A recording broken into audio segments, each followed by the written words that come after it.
The answer lies in the heart of battle, a truth Ryu had carried across continents, through countless tournaments, against masters and challengers who tested the limits of human martial arts.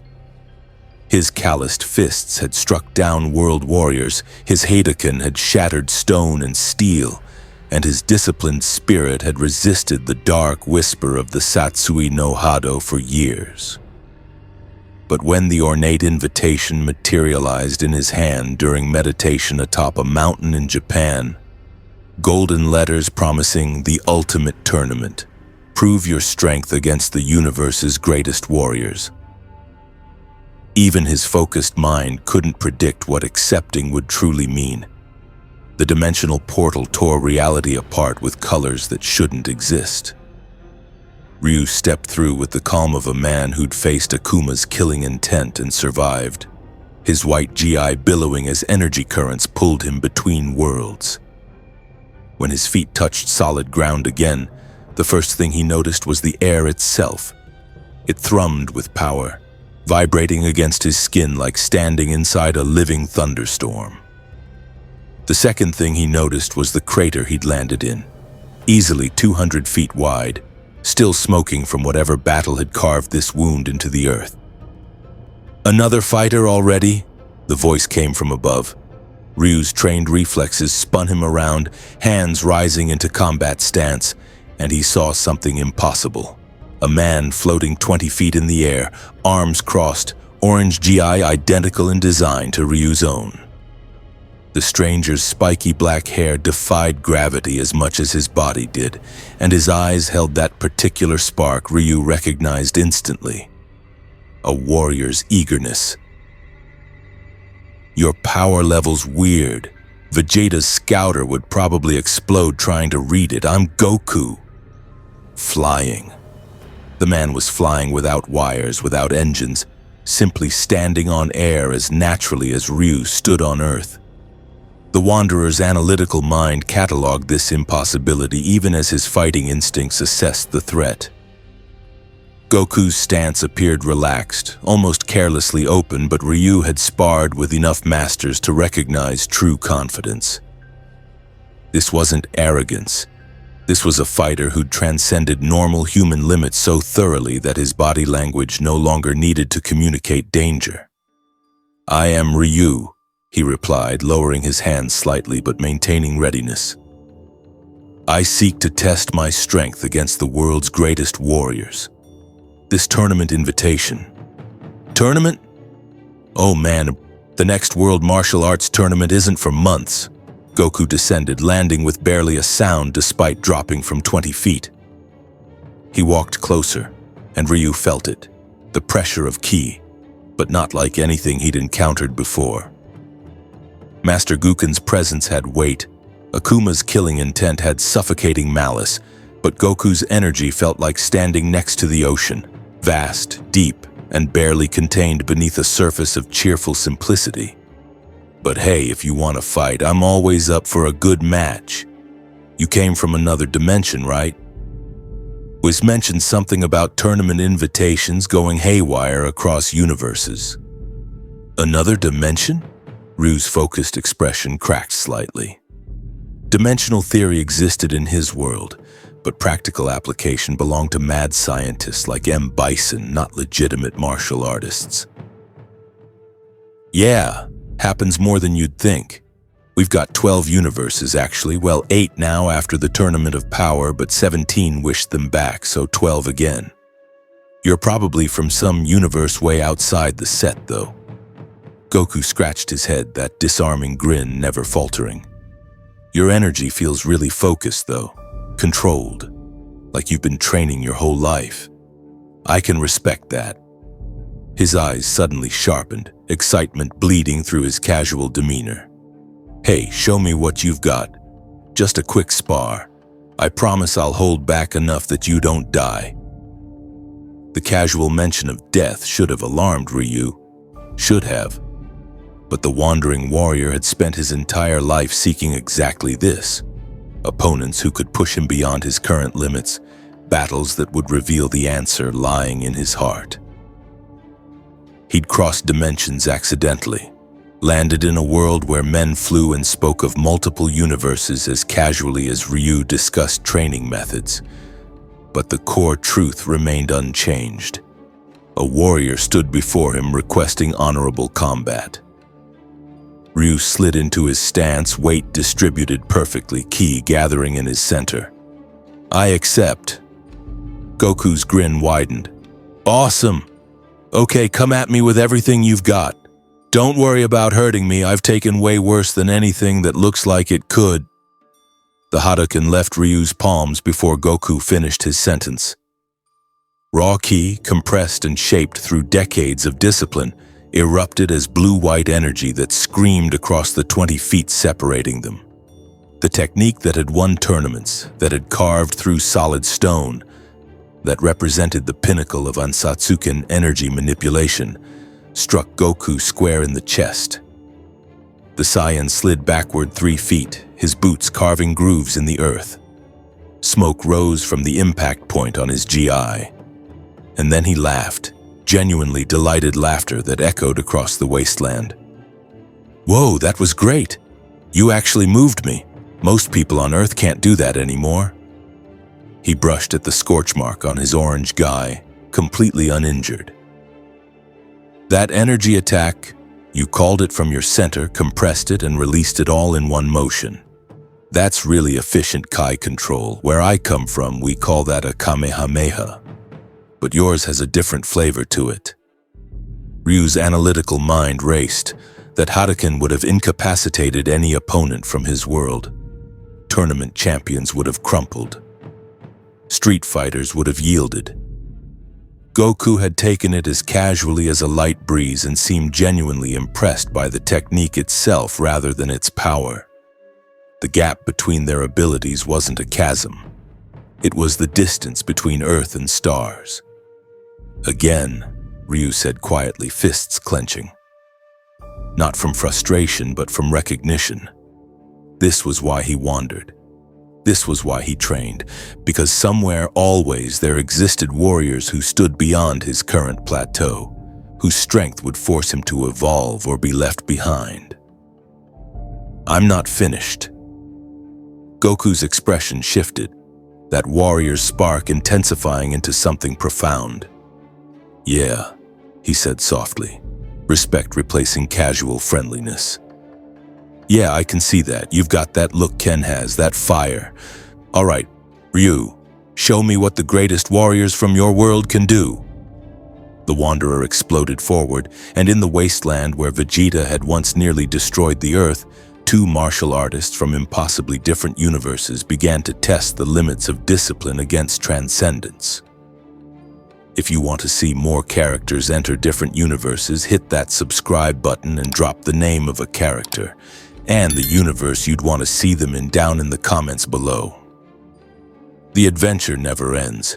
The exchange lasted 17 seconds by Ryu's internal count, 17 seconds that redefined everything he understood about martial arts.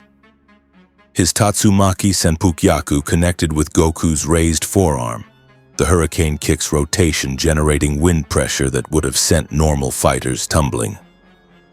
Goku didn't budge. The Shoryuken that followed launched from a grounded stance with perfect form and explosive ki enhancement, caught the Saiyan under the chin and lifted him exactly 3 inches before Goku's neck muscles simply absorbed the impact. "Your technique is incredible," Goku said, still floating those 3 inches off the ground where Ryu's ultimate anti-air had placed him. "Every movement has purpose, no wasted energy. You've refined these attacks to perfection, haven't you?" He landed gently, eyes bright with genuine admiration. "But your body's power output, it's like you're trying to move a mountain with muscle alone when you could be using Kai to multiply your strength 100 times over."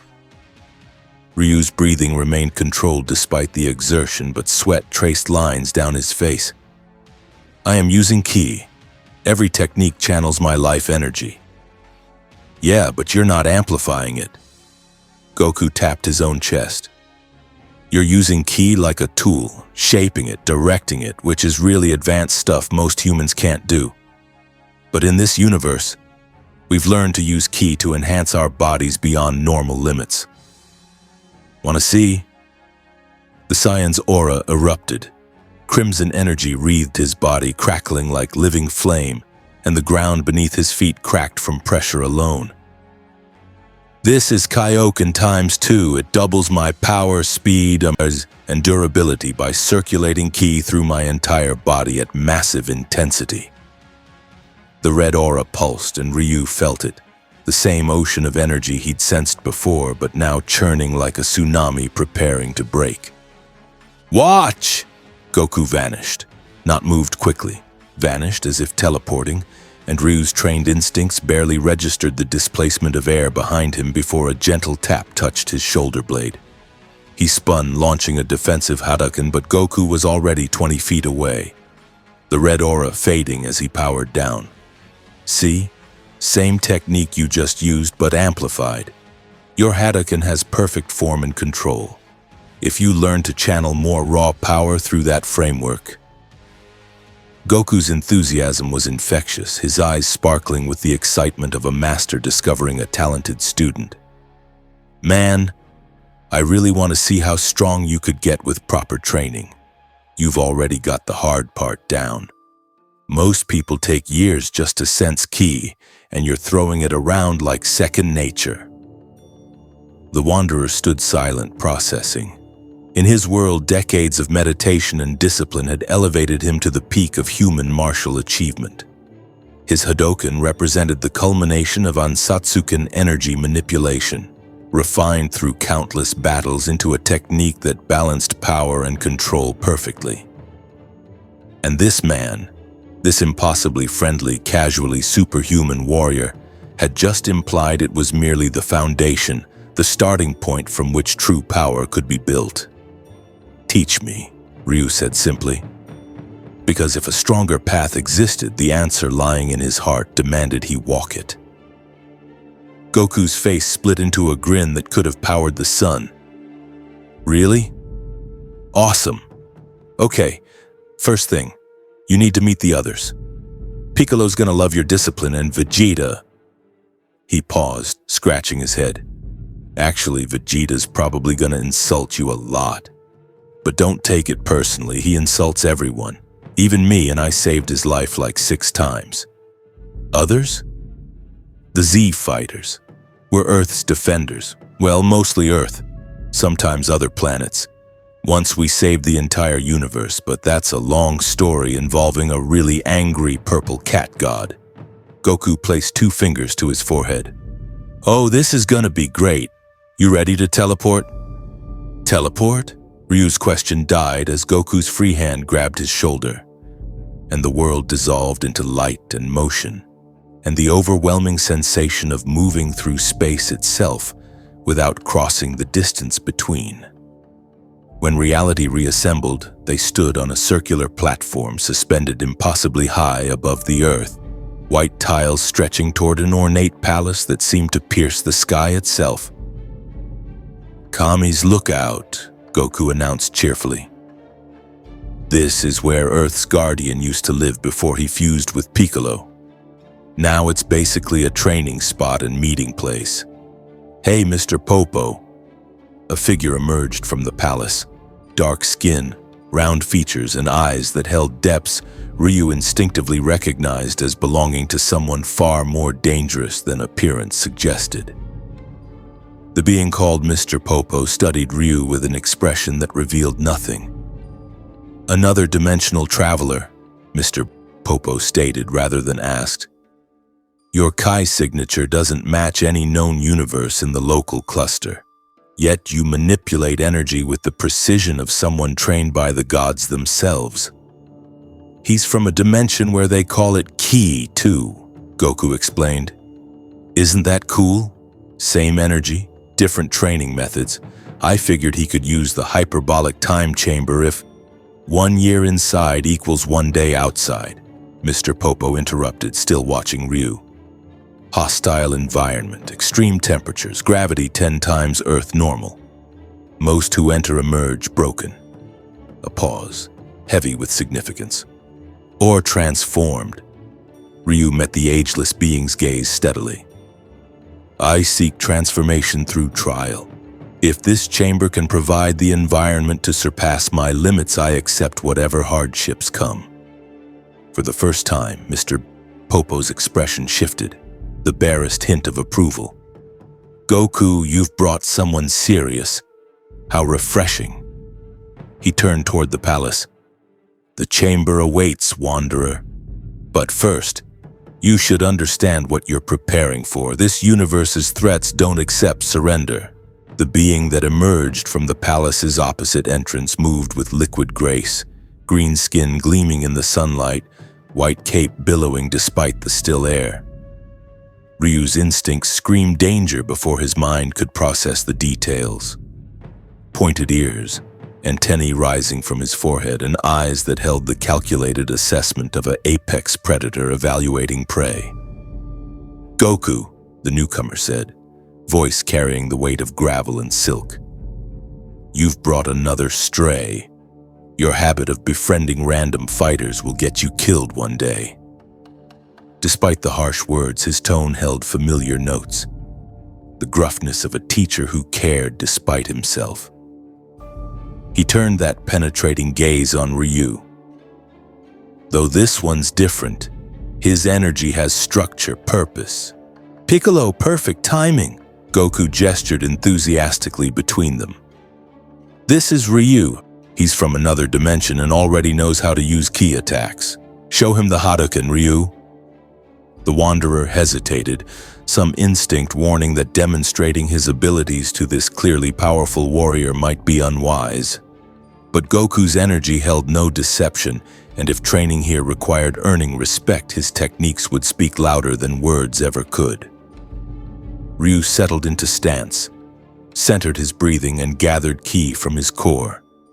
The familiar circulation of energy through his meridians, the compression in his palms, the explosive release. Hadoken! The blue-white projectile erupted across the lookout's expanse, dissipating harmlessly against the palace's far wall. Piccolo's expression didn't change, but one eye ridge lifted fractionally. Interesting. You're manipulating ki externally while maintaining perfect internal balance. Most fighters in this universe channel everything outward, sacrificing control for raw power. He crossed his arms, considering. Your technique is efficient, but your energy pool is shallow, like trying to fill an ocean with a teacup. That's what I told him, Goku interjected. His form is perfect, but he needs more power behind it. I was thinking the hyperbolic time chamber and then maybe training with King Kai if... King Kai? Piccolo's voice sharpened. You're suggesting he train with a deity? Goku, even by your standards of reckless optimism, that's... He paused, studying Ryu again with new intensity. Actually, his discipline might be exactly what's required. Unlike you, he seems capable of following instructions. Hey, Goku protested, though his grin suggested he took no real offense. What is King Kai? Ryu asked, cutting through their banter with characteristic directness. Piccolo's antennae twitched, a gesture the Wanderer couldn't interpret. One of the 4 Kais who oversee quadrants of the universe, north, south, east, and west. King Kai governs the north, which includes Earth. He taught Goku the Kaioken technique you witnessed earlier, a multiplier that drastically increases all physical and energy-based capabilities at the cost of tremendous strain on the body.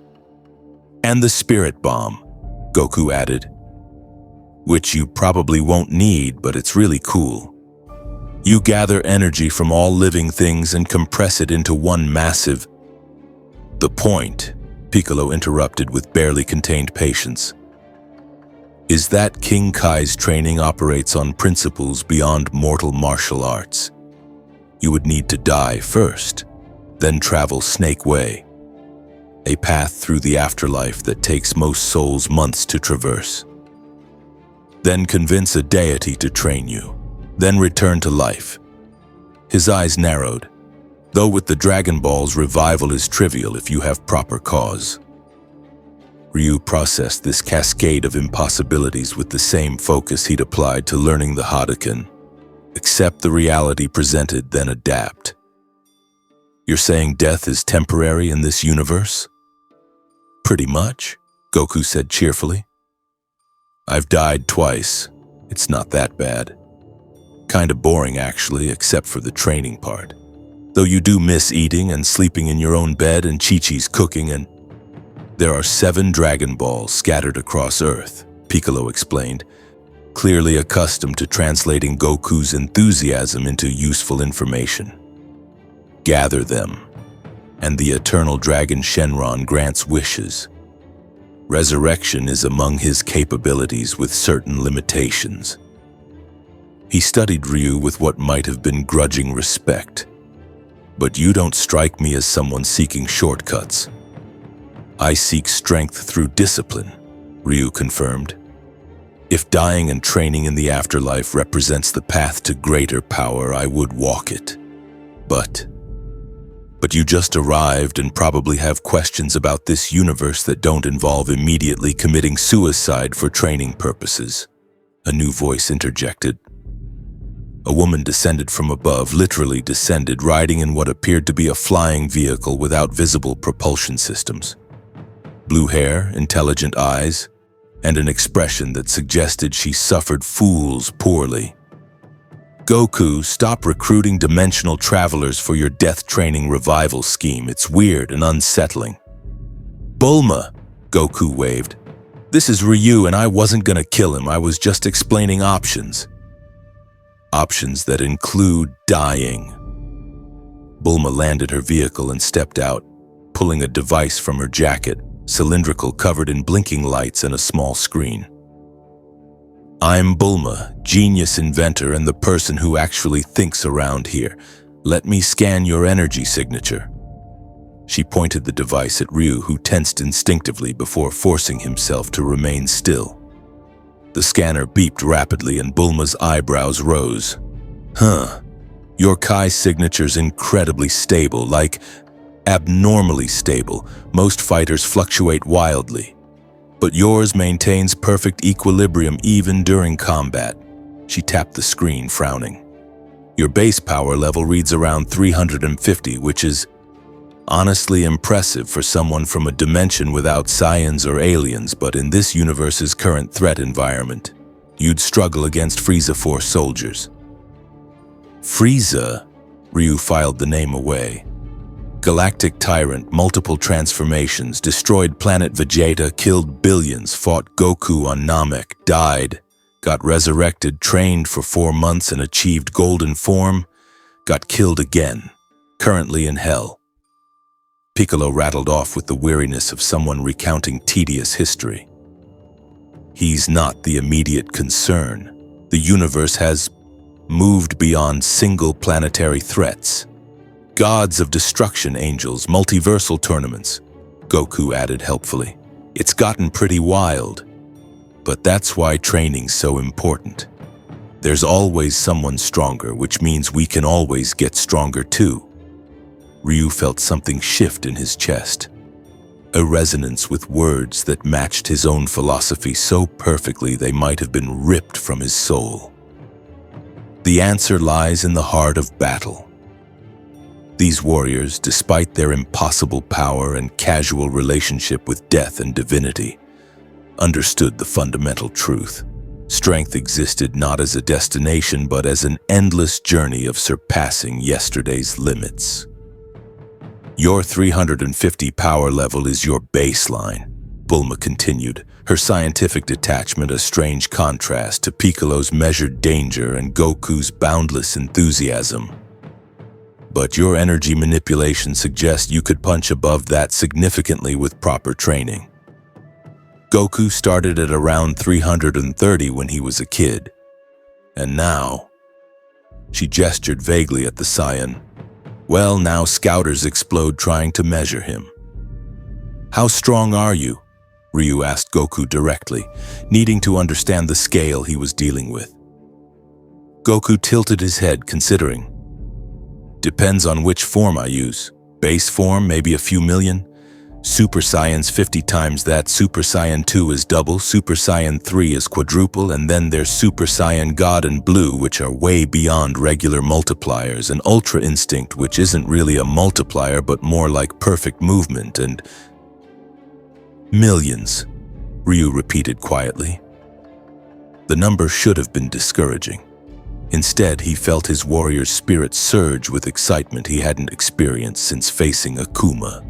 Here stood proof that martial arts could transcend any limit, that discipline and training could elevate a fighter beyond mortal comprehension.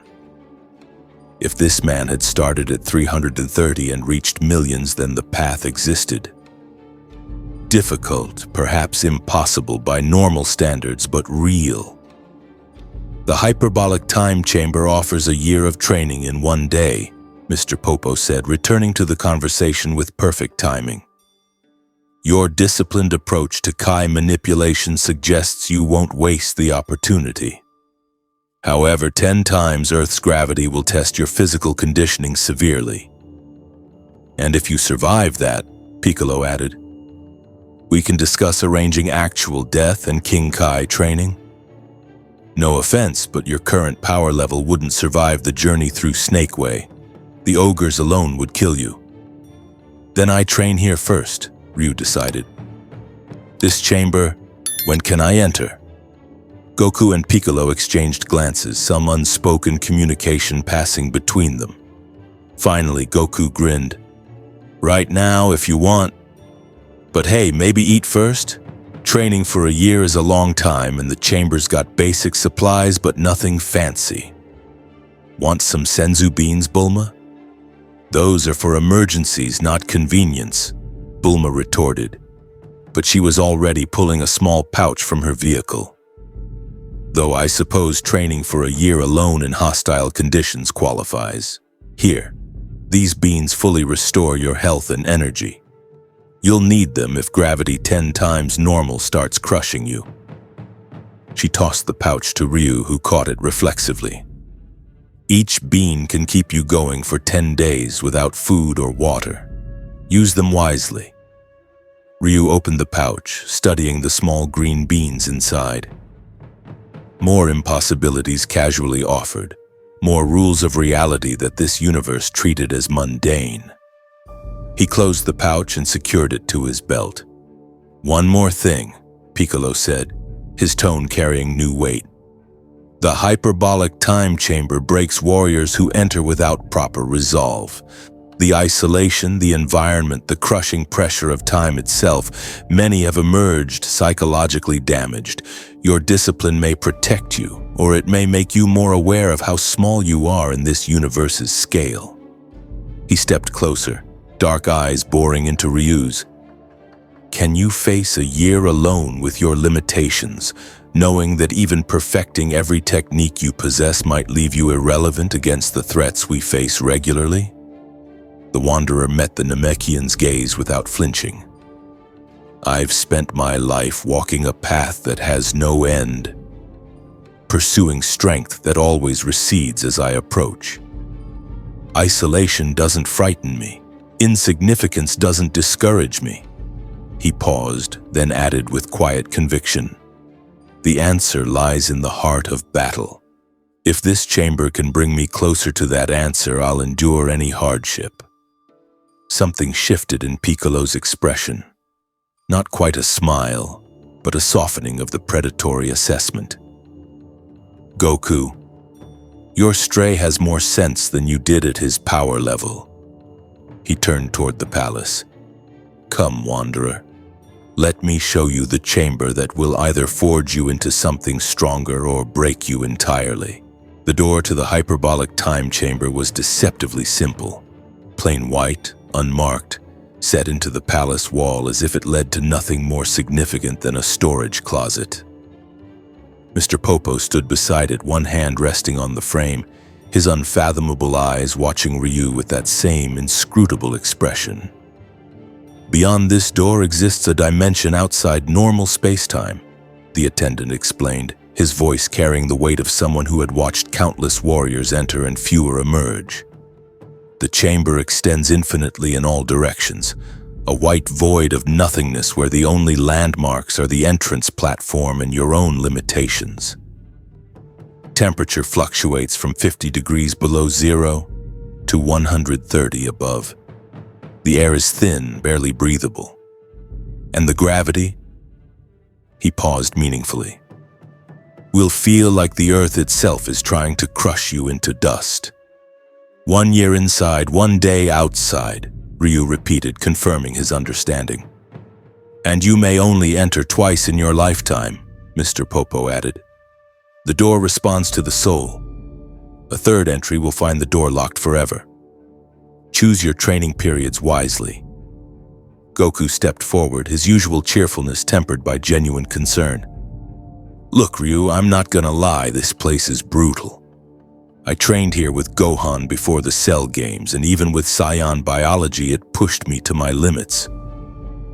You're human, and your body isn't adapted to this kind of environmental stress yet. He placed a hand on the Wanderer's shoulder. If it gets too bad, if you feel like you're actually dying, come out immediately. Training's important, but survival comes first. Though with your discipline, Piccolo interjected from where he leaned against the palace wall, arms crossed, you might achieve more than expected. The chamber responds to will as much as physical capability. Fighters who enter with clear purpose and unwavering focus often surpass those with greater natural talent but weaker resolve. Bulma adjusted her scanner one final time. I've calibrated this to your baseline signature.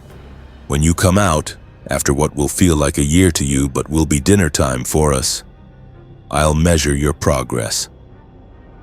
She smiled, and it held unexpected warmth beneath the scientific curiosity. Good luck, dimensional stranger. Try not to go crazy from the isolation. Ryu bowed, a gesture from his world that felt appropriate here despite the universe's difference. These warriors, these impossibly powerful defenders of Earth, had welcomed him without hesitation, offered training without demanding payment, and treated his quest for strength with the same seriousness they applied to their own. Goku's pure heart, Piccolo's harsh wisdom, Bulma's pragmatic support, Mr. Popo's ancient guidance, all freely given to someone who had stumbled into their reality by accident. I will honor this opportunity, he said simply. Just come back stronger, Goku replied with that infectious grin. I want to spar again when you're done. Maybe by then you'll actually make me power up past base form. Mr. Popo opened the door. White light spilled out, carrying with it a pressure that made Ryu's bones ache just from proximity. The attendant gestured inward. The chamber awaits, Wanderer. May you find the answers you seek in the heart of solitary battle. Ryu stepped through. Gravity seized him immediately, not gradually, not mercifully, but with the crushing force of an ocean's weight compressed into atmosphere. His knees buckled, his spine compressed, and his first breath in the chamber's thin air felt like inhaling razor blades. 10 times Earth's gravity meant his body, conditioned to perfection in his own universe, now weighed nearly a ton. Every muscle screamed. His bones groaned under pressure they'd never been designed to withstand. The door closed behind him with a soft click that echoed in infinite whiteness. Ryu forced himself upright through sheer will, sweat already beading on his forehead despite the frigid temperature that had replaced the lookout's warmth. The chamber stretched forever, perfectly blank void above, below, in all directions, broken only by the entrance platform he stood on, and what appeared to be a small building housing basic supplies. The silence was absolute. No wind, no insects, no distant sounds of civilization. Just his labored breathing and the thunderous pounding of his heart struggling to pump blood through a body that suddenly weighed 10 times normal. He took one step forward. Agony lanced through his legs as muscles adapted to normal gravity tore microscopically under the strain. His foot came down heavy enough to crack the chamber's floor tiles. Another step. Another. each movement a battle against physics itself. "The answer lies in the heart of battle," he whispered, voice swallowed by infinite emptiness. And in that moment, alone in a dimension that existed to break warriors, Ryu understood why Goku had achieved millions in power from a base of 330. This universe didn't coddle its fighters. It didn't offer gentle progression or reasonable challenges. It presented overwhelming force and demanded you transcend or be crushed. The Wanderer smiled. Hour 1. Standing without collapsing qualified as victory. Ryu remained rooted on the entrance platform, body trembling under 10 times normal gravity, while his analytical mind cataloged every sensation. The crushing pressure on his skeletal system, the burning in his lungs with each thin breath, the way his blood felt heavier in his veins, forcing his heart to work exponentially harder. Most fighters would panic at such immediate helplessness. Ryu meditated, slowing his breathing to conserve energy, and began the mental discipline that had sustained him through years of solitary training. Hour 5. He managed 3 steps off the platform before his legs gave out. The impact of falling, even from standing height, drove the air from his lungs and sent shockwaves of pain through his torso. In normal gravity, he could fall, roll, and return to stance in one fluid motion. Here, the chamber's floor might as well have been concrete striking back. He lay gasping, tasting blood where he'd bitten his tongue, and understood viscerally why Goku had warned him about dying. Hour 12, he reached the supply building 50 feet from the entrance platform to shelter. In his world, a distance covered in seconds. Here it took hours of determined crawling, his palms scraping against tiles, his entire body one continuous scream of protest. The building, sparse, containing only dried food, water, basic bedding, and weights ranging from ridiculously light to impossibly heavy, represented survival. Temperature had plummeted while he crawled. His GI, soaked with sweat despite the cold, now felt like frozen cloth wrapped around his body. Day 2. He stood upright for 10 consecutive minutes. Small victory, but victory nonetheless. The chamber's gravity hadn't lessened. His body was adapting. Cellular adjustment, muscular reinforcement, skeletal density increasing in response to impossible stress. The principle was identical to his normal training, just exponentially accelerated by environmental extremes. He attempted a basic kata, the fundamental forms drilled into his body since childhood. His punch moved as if thrown underwater. The simple rising block took 3 seconds instead of a fraction of 1. His trademark Tatsumaki Senpukyaku, executed from standing position, lifted him exactly 6 inches off the ground before gravity slammed him back down hard enough to crack tiles. Progress. Day 7. He completed his first full kata without falling. The movements remained slow, ponderous, but technically perfect. Ryu had always understood that speed without precision meant nothing, that power without control led to defeat. Here, the chamber stripped away speed entirely, forcing absolute focus on form. Every punch demanded perfect hip rotation to generate force against crushing gravity.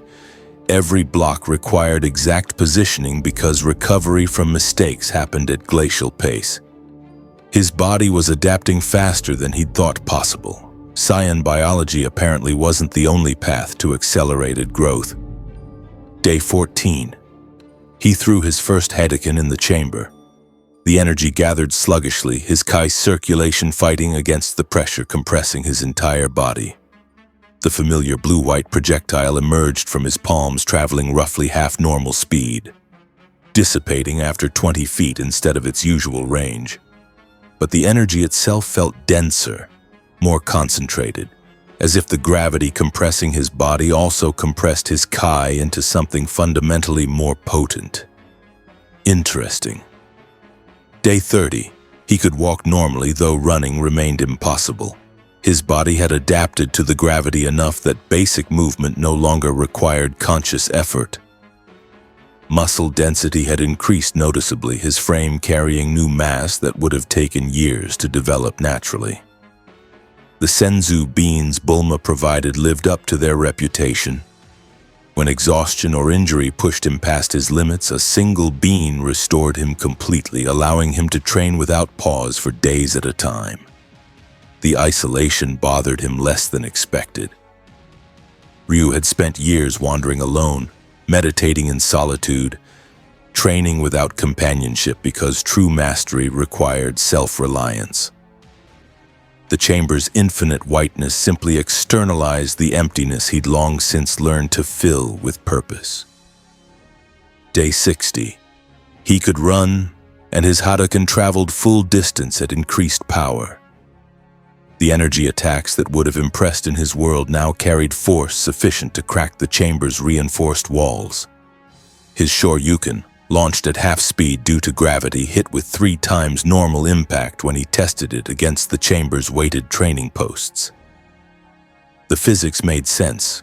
Every movement required exponentially more force, so his body was learning to generate that force as baseline.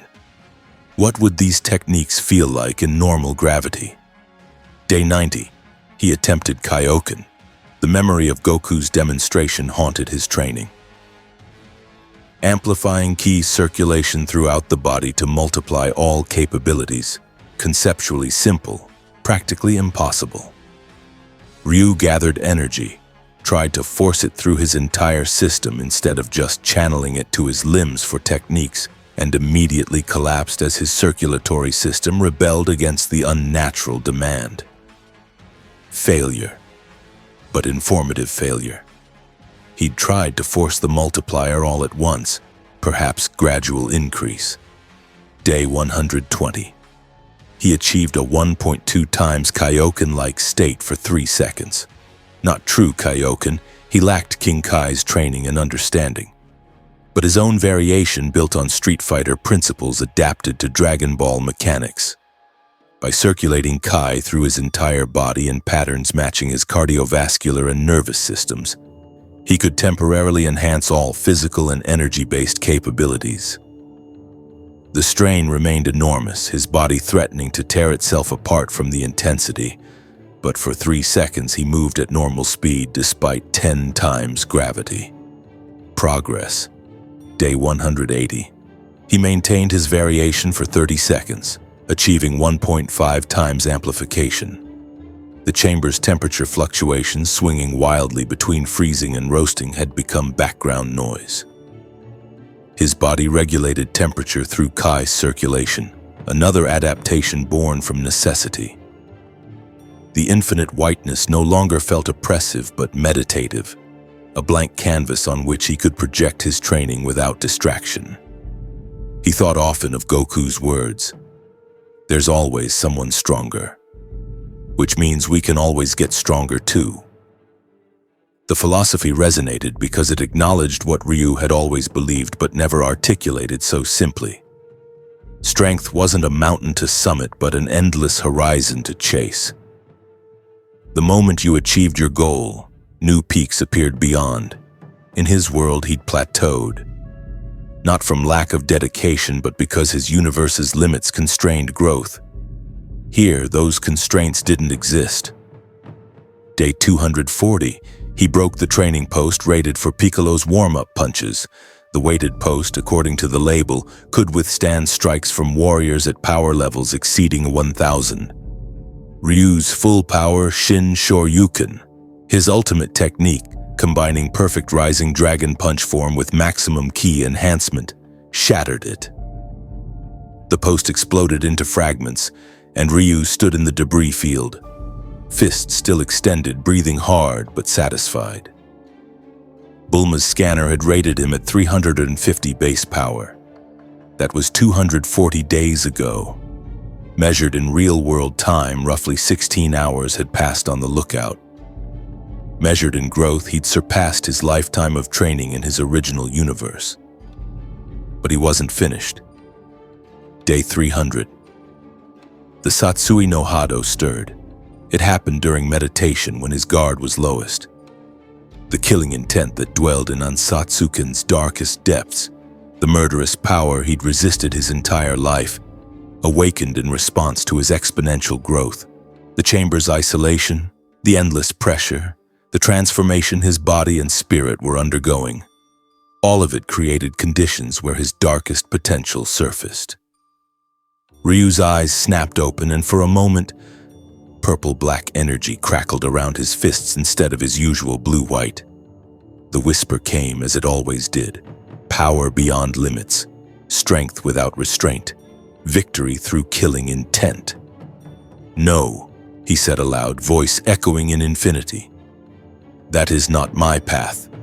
The dark energy subsided, but the incident shook him more than the chamber's physical demands ever had. The Satsui no Hado represented power, yes, power enough to match or exceed anything his disciplined approach could achieve. Akuma had proven that, had become something beyond human by embracing that darkness.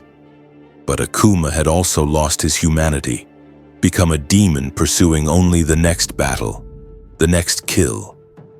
Goku's strength came from pure heart, not dark power.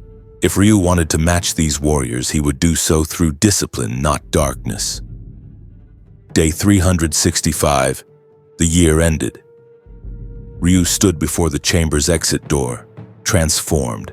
His GI repaired countless times with the chamber's basic supplies, hung on a frame carrying 50 additional pounds of dense muscle. His face, weathered by temperature extremes and aged by isolation, held new lines around eyes that had seen infinity reflected in white void. His Kai, once merely controlled, now mastered, circulated through his body in patterns that would have been impossible a year ago. He could maintain his Kaioken variation at 2.5 times for 2 minutes now. His Hadoken hit with force sufficient to crater the chamber's reinforced walls. His Shoryuken could shatter the heaviest training equipment. His body had adapted to 10 times gravity so thoroughly that normal gravity would feel like fighting underwater. In reverse, everything moving in slow motion while he operated at accelerated speed. But more than physical transformation, the year had crystallized understanding. The answer he'd sought in countless battles, the truth lying in the heart of combat. It wasn't a technique or power level. It was acceptance that the journey never ended, that strength existed not as destination but as eternal pursuit, and that true power came from discipline married to purpose. He opened the door and stepped back into real-time reality. 16 hours had passed. Ryu emerged from the hyperbolic time chamber into early evening light, painting the lookout in shades of amber and gold. Goku sat cross-legged near the entrance, clearly waiting, his head turning immediately as the door opened. Piccolo meditated in the same spot where Ryu had last seen him, but his eyes opened with predatory alertness. Bulma had dozed off in her flying vehicle, but jolted awake at the sound of the door closing. "Whoa!" Goku breathed, standing in one fluid motion. His eyes went wide, that warrior's assessment Ryu had learned to recognize flickering across his features. "Your energy, it's completely different. Denser, more controlled, and your power level..." He grinned, that boundless enthusiasm returning. "You actually did it!" Ryu took one step forward and nearly fell as his body, adapted to 10 times gravity, suddenly operated in an environment that felt almost like 0G by comparison. His reflexes compensated instantly, but the adjustment period would take time. Every movement wanted to launch him into the air, his muscles generating force calibrated for crushing pressure that no longer existed. "Careful," Piccolo warned, rising from his meditation. Gravity adjustment after extended chamber training can be disorienting. Your body thinks you're fighting through 10 times normal resistance, so normal gravity feels like fighting in water, Ryu completed, standing very still while his nervous system recalibrated. "I understand." He looked down at his hands, calloused, scarred, stronger than they'd ever been. How long was I inside? About 16 hours for us, Bulma said, pulling out her scanner with scientific excitement barely contained. But judging by your appearance and the way Goku's practically vibrating with excitement, you spent the full year inside. She approached cautiously, device extended. May I? Ryu nodded and the scanner beeped rapidly, its screen filling with data that made Bulma's eyebrows climb toward her hairline. Your baseline power level reads 1,250 now. That's more than quadruple your initial reading. But your Kai signature? She tapped the screen, frowning in concentration. It's evolved. The perfect equilibrium you had before is still there, but now there's this multiplier effect? Like your energy is compressed into layers that can expand on command. He developed his own version of Kaioken, Goku said. Not asked, his warrior's instinct reading what scanners could only measure. I can feel it in his energy. It's not exactly like King Kai's technique, but the principle's the same. You figured out power amplification in 1 year? The Saiyan's grin widened to impossible proportions. Man, King Kai's gonna love you. It took me months of dedicated training with a deity to learn Kaioken, and you reverse-engineered it from watching me use it once. It's not true Kaioken, Ryu admitted, finally trusting his body enough to move normally. Each step still felt strange, like walking on a surface that couldn't quite support his weight. But control returned with practice. I lacked the divine training and complete understanding. But the concept, circulating ki through the entire body to multiply capabilities, made sense theoretically. Application in 10 times gravity provided accelerated learning conditions. Accelerated? Piccolo's tone carried dry amusement. You're understating. Most humans who enter that chamber emerge broken or barely improved. You've achieved growth comparable to Saiyan battle adaptation.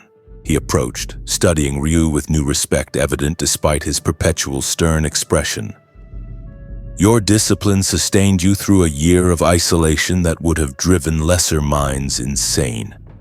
And you emerged not just stronger, but with refined technique and new capabilities. Show us, Goku requested, practically bouncing with anticipation. Come on, I want to see what a year of training did. Hit me with your best shot. Don't worry about hurting me. I can take it. Ryu considered declining. Exhaustion from a year of continuous training still weighed on him despite the senzu bean he'd consumed before exiting. But Goku's energy held such pure excitement, such genuine eagerness to witness growth, that refusal felt insulting. These warriors had provided the means for his transformation. Demonstrating its results honored their investment. Very well. The wanderer moved to the lookout center, putting distance between himself and the palace. His body settled into stance automatically, muscle memory refined by 365 days of repetition under crushing gravity. Ki gathered in his core, not the careful, controlled circulation of his Street Fighter training, but the explosive mobilization he'd developed in the chamber. Energy coursed through his entire system, his own Kaioken variation activating at 2.5 times amplification. Blue-white aura erupted around his body, crackling like lightning but more controlled than Goku's Crimson Kaioken. The lookout's tiles cracked beneath his feet from pressure alone. Hadoken, the energy projectile that left his palms, traveled at 3 times the speed his pre-chamber technique could achieve, compressed to half its normal size but radiating power that made the air itself scream. It crossed the lookout in a fraction of a second, and only Goku's reflexes, honed through battles against gods and universe-level threats, allowed him to raise a block. The impact drove the Saiyan backward 20 feet, his boots carving trenches in the lookout's tiles. Smoke rose from his forearms where the Hadoken had connected, and when it cleared, Goku stood there laughing with pure delight. That was awesome. You actually made me brace properly. Before the chamber, your attacks were technically perfect but lacked the raw power to threaten anyone at my level. Now, he examined his slightly singed skin with approval. Now you're hitting like a real fighter from this universe. Your technique is still more refined than mine. I usually just blast things with overwhelming force, but you're combining precision and power. Your base has increased over 4 times, Piccolo observed, his analytical nature showing through.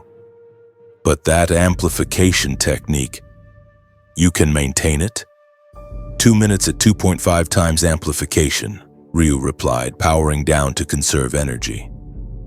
The aura faded and he felt the familiar strain of Kaioken-style techniques, his muscles burning, his cardiovascular system working overtime, his Kai reserves depleting rapidly. Longer at lower multipliers, the strain remains significant. True Kaioken, as King Kai teaches it, likely has refinements that reduce the physical cost. It does, Goku confirmed.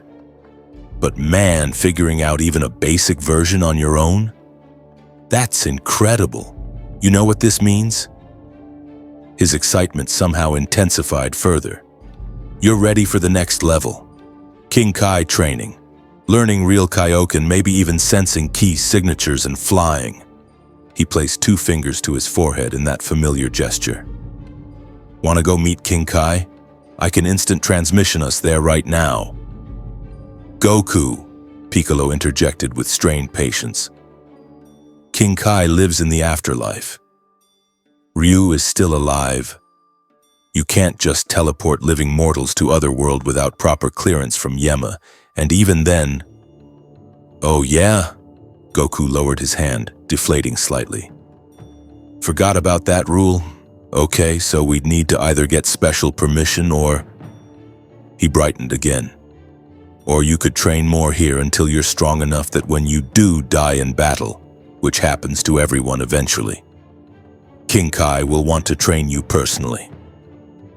Your casual relationship with death disturbs me, Ryu said flatly, though without real judgment. In a universe where revival was possible through wish-granting dragons, mortality became less absolute. Still, his instincts from a world where death meant finality struggled with such casual planning around it. Bulma snorted. You'll get used to it. Everyone in this group dies at least once. It's practically a rite of passage. She studied her scanner readings again. Though with your current growth trajectory, you might actually survive most threats Earth faces regularly. 450 base power, 2.5 times multiplier means you can hit effective levels over 3600 in combat. That's actually respectable. Not Saiyan tier, but well above normal human limits. Which brings up an important point, Piccolo said, his tone shifting to something more serious. Your growth has been impressive, Wanderer, but you need context. Goku's base form operates in the millions. When he transforms to Super Saiyan, which multiplies power 50 times, he reaches levels that would require notation to express fully. Super Saiyan 2 doubles that. Super Saiyan 3 quadruples it, and his god forms... The Namekian paused meaningfully. The power gap between you and the universe's real threats remains astronomical. The words should have been discouraging. Instead, Ryu felt his warrior's spirit surge with renewed purpose. Then I continue training. The chamber can be entered twice in a lifetime. I have one more opportunity to use it. Not yet, Goku said, surprising him. I mean, you could, but diminishing returns are real. Your body adapted to 10 times gravity in 1 year. If you go back in immediately, you won't get the same growth rate because you're already adapted. You need time in normal conditions, fighting real opponents, testing your new limits in actual combat. Then go back to the chamber, and your body will have new baselines to improve from. The strategic thinking from someone who presented as simple surprised Ryu until he remembered. Goku might be naive about social matters, but regarding training and combat, he was a genius. Years of experience, multiple deaths, battles against progressively stronger opponents. All of it had taught him how to maximize growth. "How long?" Ryu asked. "Couple months, maybe?" Goku scratched his head. "Honestly, it depends on how many fights you get into. If Frieza Force remnants attack, or another villain shows up, or we get challenged to another tournament, real combat experience will accelerate your growth way faster than solo training at this point." "Speaking of which," Bulma interjected, "there's been Frieza Force activity reported near the Western continent. Nothing major, just scouting parties, but they're definitely looking for something. Probably remnants trying to gather power after their boss got killed." Again. Piccolo's expression darkened. "Scouting parties suggest a larger operation. If they're gathering intelligence on Earth's defenses, someone's planning an invasion." He looked at Ryu with calculation in his eyes. "This could be your opportunity, Wanderer. Real combat against opponents from space. They typically operate in power level ranges from 1,000 to 5,000 for standard soldiers. Elite units can reach 10,000 or higher." "You want me to fight alien invaders?" Ryu asked, seeking clarification rather than expressing reluctance. "Think of it as field training," Goku said enthusiastically. "The chamber gave you foundation, but real fights teach you things solo training can't. How to read opponents, how to adapt mid-battle, how to push past your limits when your life actually depends on it." His expression grew more serious, that warrior's wisdom showing through. "Plus, Frieza Force soldiers won't hold back or be gentle. They'll try to kill you, which means you'll have to fight at your absolute best just to survive." The Wanderer considered this. In his world, tournaments and street fights had tested his abilities, but the opponents, even the strongest like Sagat or Akuma, operated within human parameters. Here, standard soldiers from alien armies possessed power levels comparable to or exceeding his own. Elite units would overwhelm him without his amplification technique. Perfect training conditions. "I accept," Ryu said simply. "Where are these Frieza Force remnants located?" Bulma pulled up a holographic display from her scanner showing Earth's geography with several red markers on the Western continent. "These are the last known sighting locations. They're moving in a search pattern, probably looking for something specific rather than just causing random destruction. Which is weird. Frieza Force is usually more about conquering and enslaving than subtle reconnaissance." "Maybe they learned from last time," Goku suggested. "I mean, their boss got defeated pretty badly twice. If I were them, I'd probably be more careful too. Or they're looking for something valuable enough to risk returning to the planet that killed Frieza," Piccolo countered. "Either way, investigation is warranted. Ryu, if you're serious about field training against real threats, this is ideal. But understand, Frieza Force soldiers are ruthless. They won't stop if you yield, won't show mercy if you're injured, and won't hesitate to kill." "Then I won't yield or allow injury," Ryu replied with calm certainty. A year in the hyperbolic time chamber had refined not just his body but his warrior's resolve. He understood now what Goku had meant about this universe's threats. They operated on scales that made Street Fighter tournaments look like children sparring. But understanding the gap didn't mean accepting it as permanent. The answer lies in the heart of battle, and battle, it seemed, had come looking for him. The Western continent's wastelands stretched endlessly.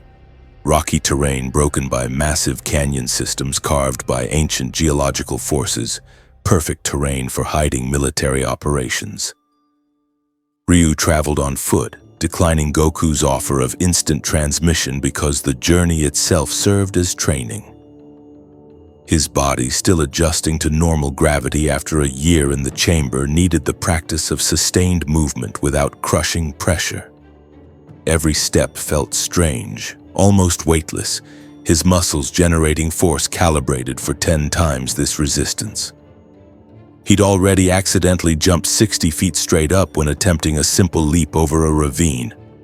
His Hadoken, tested against a rock formation, had obliterated the entire structure instead of creating the controlled impact he'd intended. Recalibration would take time. The Frieza Force scouting party's energy signatures, Goku had taught him the basics of ki sensing before departure, registered like distant flames against the continent's background. 3 distinct sources, power levels ranging between 1,200 and 3,000 based on intensity. Not overwhelming threats individually, but together they represented his first true test outside the chamber's controlled environment. Ryu crested a canyon ridge and saw them. 3 aliens in white and purple armor, the distinctive gear of Frieza's military. The first stood roughly 7 feet tall, reptilian features with green scales and a tail that lashed with agitation. The second was shorter, compact and muscular, with 4 arms and crystalline protrusions along their skull. The third floated 6 feet off the ground, a technique Ryu still couldn't replicate, with pale blue skin and eyes that held cruel intelligence. They were examining what appeared to be ancient ruins partially buried in the canyon floor. Stone structures that predated human civilization. Some kind of archaeological site, though why Frieza Force would care about Earth's ancient history escaped immediate understanding. "Telling you, the energy signature matches the records," the floating one was saying, voice carrying across the canyon with surprising clarity. Lord Frieza's database indicated a cache of advanced weapons hidden on this pathetic planet millennia ago. If we recover them before those meddling Z fighters notice. "Before they notice what?" Ryu called out, stepping into full view on the canyon ridge.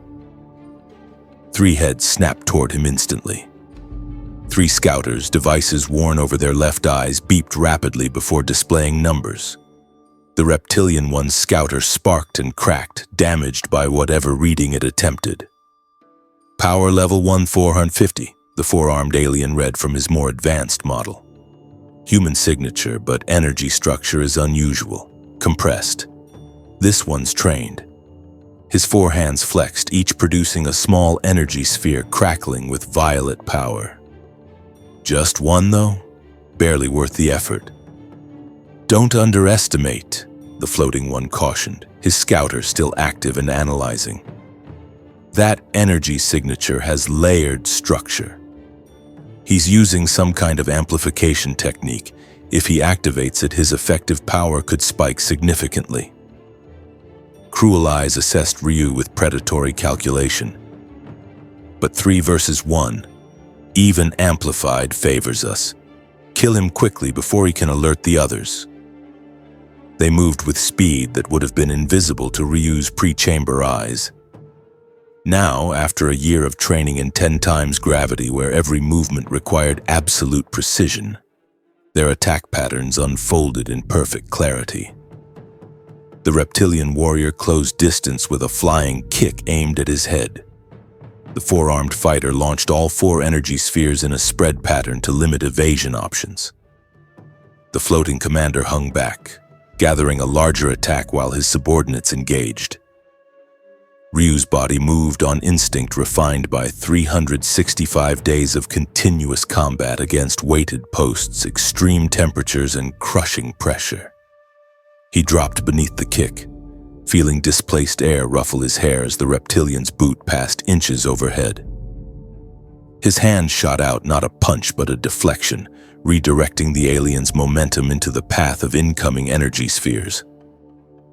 2 of the 4 projectiles struck the reptilian warrior, detonating against his armor with enough force to send him spinning. The other 2 spheres Ryu dodged with minimal movement, his year in the chamber having taught him that excessive motion in high gravity wasted energy. Lessons that translated to enhanced efficiency in normal conditions. Impossible. The four-armed alien's surprise cost him. Ryu closed the distance in 3 ground-eating strides, his adjusted strength launching him forward faster than intended, and delivered a textbook Shoryuken directly to the alien's crystalline jaw. The rising dragon punch, amplified by muscle density built under 10 times gravity and refined through endless repetition, lifted the four-armed warrior completely off his feet. Bone crunched. The alien's scouter exploded from the impact's energy discharge. He crashed down 20 feet away, embedded in stone, unconscious or dead. Ryu couldn't tell and didn't particularly care. Power level spiked to 2900. The floating commander's voice held genuine alarm now. His scouter's numbers climbed steadily. He's amplifying. Retreat and regroup. Hadoken! Blue-white energy erupted from Ryu's palms, the projectile compressed to the size of a basketball, but radiating power that made the canyon air scream. It crossed 60 feet in half a second, and the floating commander barely erected an energy barrier in time. The Hadoken struck the barrier and detonated, the explosion carving a crater in the canyon wall behind him and sending shockwaves that cracked stone for hundreds of feet in all directions. The barrier held, but barely. The commander floated there, breathing hard, his armor scorched and cracked. What kind of human? He didn't finish the question. The reptilian warrior, recovered from the earlier impact, slammed into Ryu from behind with a tail whip that would have shattered normal human spines. Ryu's body absorbed the impact, his enhanced durability and instinctive ki reinforcement preventing serious damage. But the force still drove him forward several steps. He spun, arms rising to block the follow-up claw strike, and found himself in close-quarters combat with an opponent whose reach and natural weapons exceeded human parameters. Claws raked toward his face. He weaved, counterstruck with a palm heel to the solar plexus. The reptilian's tail wrapped around his ankle, attempting to sweep his legs. Ryu jumped straight up, too much force, his body still calibrated wrong, launching himself 30 feet into the air instead of the intended 5. The floating commander seized the opportunity, hands outstretched, gathering violet energy between his palms. Die, insect! Crusher ball! The attack, easily 6 feet in diameter, crackling with enough power to vaporize buildings, hurtled toward Ryu while he hung helpless in midair without the ability to fly or change trajectory. In his world, this situation would mean certain death. Here, after a year learning to manipulate ki in ways Street Fighter training had never explored, he had options. Tatsumaki Senpukyaku. The hurricane kick activated at full power, his body spinning horizontally while channeling Kai through the rotation. The technique generated angular momentum that altered his aerial trajectory just enough. The crusher ball passed inches from his spinning form, its energy field singeing his GI, and detonated against the canyon wall in an explosion that sent tons of rock cascading downward. Ryu landed in a crouch, his Kaioken variation flaring to 2.5 times amplification. Blue-white aura erupted around his body, power level spiking past 3,600 according to the commander's increasingly frantic scouter. Both remaining Frieza Force soldiers backed away, their training recognizing the energy signature of someone punching above their weight class. Impossible, the commander breathed. A human with this much power, you're not in the database. Who trained you? Goku? That Namekian? Does it matter? Ryu asked, settling into stance. His amplification technique burned through ki reserves rapidly. He had perhaps 90 seconds before exhaustion forced him to power down. Enough time. You came to Earth seeking weapons, you found a warrior instead. The reptilian warrior charged, desperation overriding tactical sense.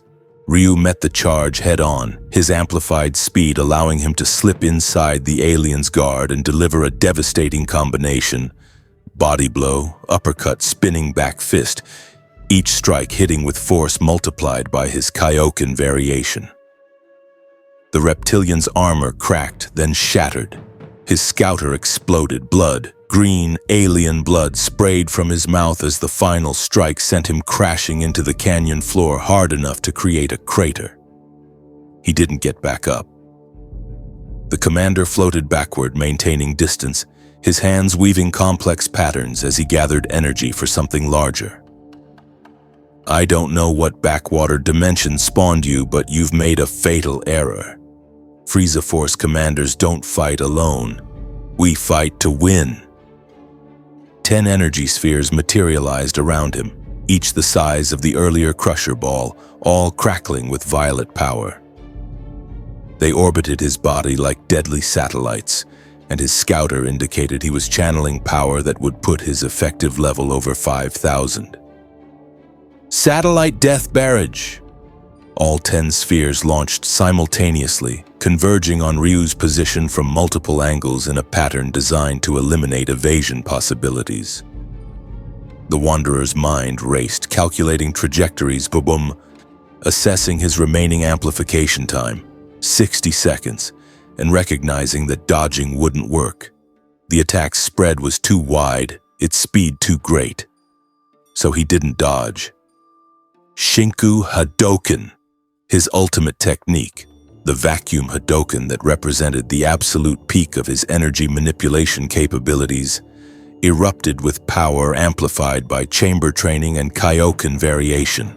The blue-white beam, 3 feet in diameter, roaring like a hurricane compressed into focused destruction, met the incoming barrage head-on. Energy collided with energy.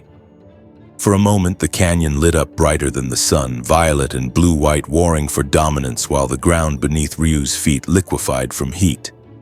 His muscles screamed, his ki reserves plummeting toward empty, but he poured everything into the technique because this was what a year of training had taught him. Half measures failed against overwhelming power. The Shinku Hadoken punched through the satellite spheres, detonating them prematurely, and continued forward with diminished but still lethal force. It struck the commander directly, and his scream cut off as the energy consumed him. When the light faded, the Frieza Force officer hung in the air for one frozen moment before his charred body fell, like a broken puppet, into the canyon below. Silence descended, broken only by Ryu's labored breathing as his amplification technique collapsed and exhaustion crashed over him like a physical wave. His GI hung in tatters, burned and torn from battle. His body ached from impacts that would have killed pre-chamber him instantly. But he stood victorious, surrounded by the defeated remnants of an alien military force. 3 opponents, power levels exceeding his base capability, defeated through technique, training, and willpower. The answer lies in the heart of battle, Ryu thought, collapsing to one knee as adrenaline faded. And in this universe, battles tested limits far beyond anything his world had offered. Piccolo arrived 17 minutes after the battle ended, descending from the sky with his cape billowing dramatically. His eyes swept the canyon, 3 defeated Frieza Force soldiers, massive craters from energy attacks, and Ryu sitting in meditation attempting to recover his depleted ki reserves.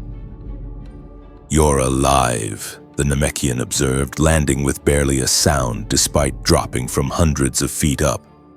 And judging by the destruction, victorious. He walked to the nearest fallen alien, the 4-armed fighter still embedded in stone, and checked for life signs. Unconscious but breathing. The reptilian one's in worse shape but stable. The commander... He glanced at the charred body at the canyon's bottom. Dead. Your Hadoken variation doesn't leave much room for survival. I aim to incapacitate, Ryu said, though his tone acknowledged the reality. The commander's final attack required equivalent force to overcome. I chose survival over restraint. Don't apologize for winning. Piccolo crossed his arms, studying the Wanderer with that analytical intensity. Frieza Force doesn't accept surrender or show mercy. You responded appropriately. Though your energy expenditure was inefficient, You burned through your entire ki reserve in one extended fight against 3 opponents. Against stronger enemies or multiple waves, that's fatal. I'm aware. Ryu stood, his legs stable despite exhaustion. Even depleted, his body's conditioning allowed basic function. My amplification technique consumes energy too rapidly. I can maintain 2.5 times for 2 minutes, but combat intensity reduces that further. I need either greater base reserves or more efficient circulation. Both, Piccolo corrected. Your base continues growing through combat experience, but circulation efficiency requires dedicated instruction. Goku's Kaioken training with King Kai included techniques for managing the strain, breathing patterns synchronized with Kai flow, mental states that reduce energy leakage, physical conditioning specifically for multiplier techniques. He paused meaningfully. Which you won't learn without proper teaching. You're suggesting I pursue King Kai training more seriously. I'm suggesting you've hit a wall that solo training can't overcome. The Namekian walked to the ancient ruins the Frieza Force had been investigating, his interest clearly piqued by whatever they'd been seeking. Your discipline and technical mastery are exceptional, possibly superior to Goku's at equivalent power levels. But this universe's strongest fighters don't achieve their peaks through discipline alone. They train under masters who've already walked the path. Ryu absorbed this, recognizing truth in the words. Master Guken had taught him Ansatsuken's fundamentals, but his later growth had come from solitary refinement. That approach worked when the ceiling was visible, when you could see the peak and climb toward it through dedicated effort. But Dragon Ball's power scaling had no visible ceiling. Fighters continuously shattered limits that seemed absolute, achieved transformations that defied previous understanding, and grew through methods that combined training with actual divine instruction. King Kai resides in the afterlife, Ryu stated. The most direct path requires death. The most direct, yes. Though given your power level and Earth's tendency to attract universe-ending threats, dying in battle isn't unlikely. Piccolo's dry humor carried dark amusement. But there are alternatives. Whis, Lord Beerus's attendant, occasionally trains mortals who show exceptional potential. The Supreme Kais could grant access to Otherworld under special circumstances. Or, he glanced at Ryu with calculation, you could wait for the next major crisis that requires Z fighter intervention and prove yourself valuable enough that they bend the rules for you. I don't seek special treatment. Then you'll progress slowly while Goku and Vegeta leave you behind. The Namekian's bluntness cut like a blade. Those two have Saiyan biology that adapts through combat, access to divine training, and transformations that multiply their power by factors of 50 or more. You're human from a dimension without those advantages. Without equivalent training opportunities, the gap between you and them will only widen.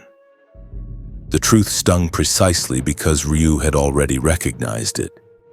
His hyperbolic time chamber year had elevated him from irrelevant to respectable by Earth standards. But respectable meant he could defeat Frieza Force scouts. Goku casually battled gods of destruction. Vegeta trained under angels. The power-scaling gulf remained astronomical. What do you suggest? Ryu asked directly. Piccolo's antenna twitched. A gesture the Wanderer had learned indicated thoughtfulness. Immediate term? Continue fighting threats at your level. Every battle against real opponents strengthens you in ways the chamber can't replicate. Medium term? Train with me. I can teach you advanced key manipulation, energy sensing, and possibly flight if your control improves. Long term? His expression grew serious. Prove yourself indispensable. When the next universe-level threat appears, and it will, fight so impressively that the gods take notice. Whis respects potential. Beerus respects strength. Give them reason to invest in your growth. You believe such a threat is imminent? Threats are always imminent on Earth. Piccolo returned his attention to the ruins, kneeling to examine carved glyphs that predated human language. This planet attracts catastrophe like a magnet. Alien invasions, androids, magical demons, gods of destruction, alternate timeline warriors. We average at least one apocalyptic crisis per year.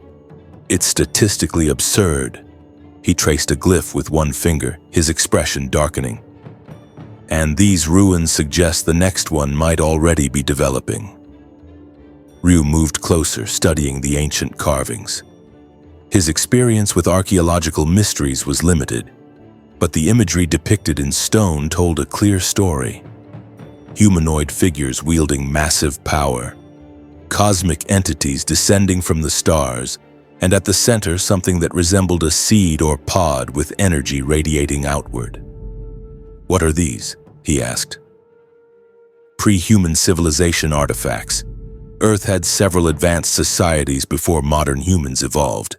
Some were alien colonists. Others were indigenous species that achieved sophistication before extinction events wiped them out. Piccolo's knowledge surprised Ryu until he remembered the Namekian had fused with Kami, Earth's former guardian who possessed centuries of accumulated knowledge. These particular ruins date back approximately 5 million years. The carvings describe a gift from the stars that would grant ultimate power to whoever claimed it. The weapon cache the Frieza Force sought, possibly, though weapon might be inadequate terminology. Piccolo stood, his expression troubled. The energy signature embedded in these stones matches nothing in Earth's current database. It's not Kai, not magic, not divine power, something else entirely. And if Frieza Force intel led them here, that means someone in their organization knows more about Earth's ancient history than we do. The implications unsettled Ryu. He'd arrived in this universe seeking stronger opponents and martial arts challenges, but the reality proved far more complex. Dimensional politics, multiversal tournaments, ancient civilizations, and weapons that predated humanity. Layers upon layers of context that made Street Fighter's tournament circuits look childishly simple. "Should we investigate further?" he asked. "We report this to Bulma first. She has equipment that can analyze the energy signatures and cross-reference them with Capsule Corp's database. If these ruins connect to something dangerous, we need information before disturbing anything." Piccolo placed 2 fingers to his forehead, the gesture Ryu recognized as preparation for instant transmission. "Can you fly yet?" "No." "Then we're walking unless you want me to carry you, which would be humiliating for both of us." The Namekian started toward the canyon exit, then paused. "Your technique today, the final attack that killed the commander, that was your absolute maximum output, correct?" "Yes. The Shinku Hadoken represents my ultimate energy attack. In your world, perhaps. But you're in a universe where ultimate is a baseline." Piccolo's gaze held challenge mixed with something that might have been respect. "Goku's Kamehameha can destroy planets when he puts real power behind it. My special beam cannon can pierce through defenses and opponents simultaneously. Your Shinku Hadoken killed one Frieza Force commander. Impressive for your power level, but you need to think bigger." "Bigger?" Ryu's analytical mind engaged immediately, treating this as he would any training critique. "You're thinking in terms of technique perfection, refining form until every movement is optimal. That's valuable, but Dragon Ball's strongest attacks combine perfect form with overwhelming power that defies optimization. Goku doesn't calculate the Kamehameha's efficiency. He pours in as much energy as possible while maintaining enough control to direct it. The Spirit Bomb gathers energy from entire planets. The Destructo Disc can cut through opponents vastly stronger than its user. These techniques transcend normal martial arts principles." Ryu walked beside the Namekian in thoughtful silence, processing this perspective. His entire martial arts philosophy centered on refinement. The belief that perfect technique, endlessly practiced, would eventually overcome any opponent. But Piccolo was suggesting that perfection had limits, that at some point raw power became its own form of mastery. You're saying I need to abandon technical precision for destructive output. I'm saying you need both. Piccolo's correction came firmly. Your technical precision is your advantage. It lets you fight above your power level by using energy efficiently. But you're artificially limiting your growth by refusing to embrace the destructive potential that this universe enables. The Shinku Hadoken is a focused beam. What if instead of focusing, you released all that energy in an expanding sphere? Less control, more destruction. Potentially more effective against multiple opponents. That contradicts everything Master Guken taught. Master Guken isn't here, and his teachings came from a universe where planetary destruction was impossible, where fighters operated within human biological limits, where energy attacks were exceptional rather than commonplace. The Namekian stopped, turning to face Ryu directly. You're not in that universe anymore. Adapt or plateau. Those are your options. The words hit harder than any physical blow. Because Ryu recognized the truth, his growth since arriving had come from adapting Dragon Ball principles to his Street Fighter foundation. The Kaioken variation, training in extreme gravity. Fighting alien invaders. Every advancement required abandoning assumptions about martial arts limitations. How do I learn to think bigger? He asked, genuine curiosity replacing defensive pride. Piccolo's expression softened fractionally. You train with those who already do. Starting tomorrow, meet me at the lookout at dawn. We'll work on energy manipulation fundamentals. How to gather more Kai, how to release it explosively, how to balance control and destruction. Your technical precision will make you an excellent student once you stop limiting yourself to possible and start embracing necessary. And flight? If you can manage the energy manipulation exercises, flight follows naturally. It's basically standing on your own ki output. Piccolo resumed walking. Though fair warning, my training methods make the hyperbolic time chamber look gentle. I don't believe in gradual progression. You'll either surpass your limits or break trying. Ryu smiled, a rare expression of genuine anticipation. That sounds perfect. 3 months passed in a blur of training and battle. Piccolo's instruction proved as brutal as promised.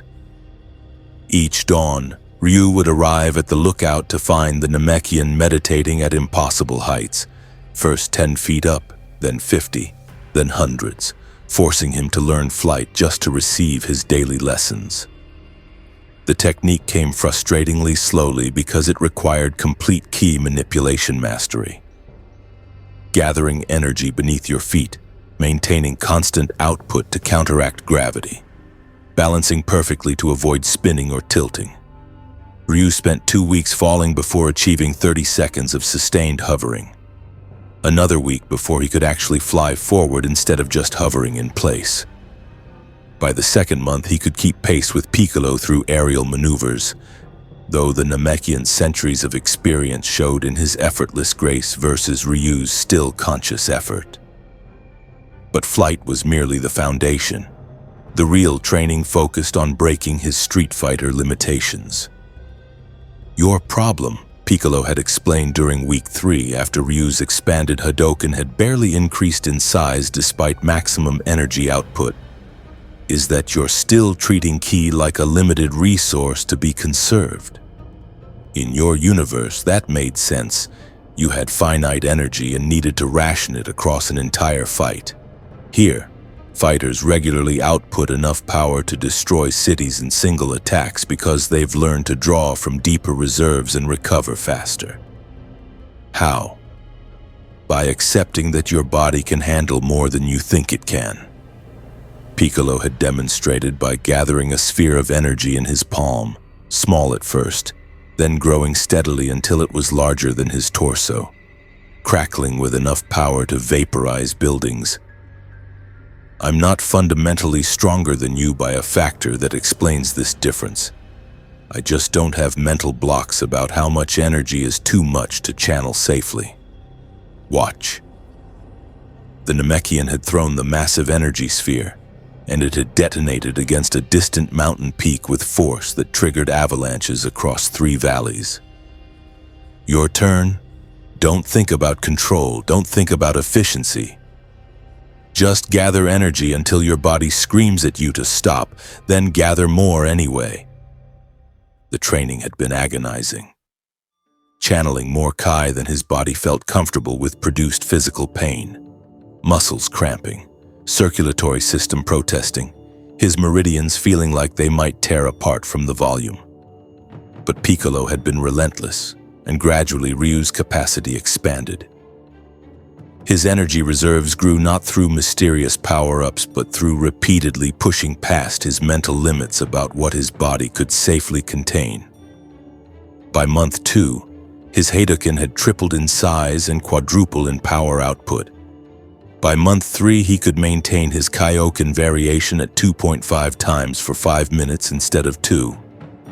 And he'd achieved a 3.0 times burst that lasted 30 seconds before the strain became dangerous. Combat experience came regularly. Earth's tendency to attract threats proved accurate.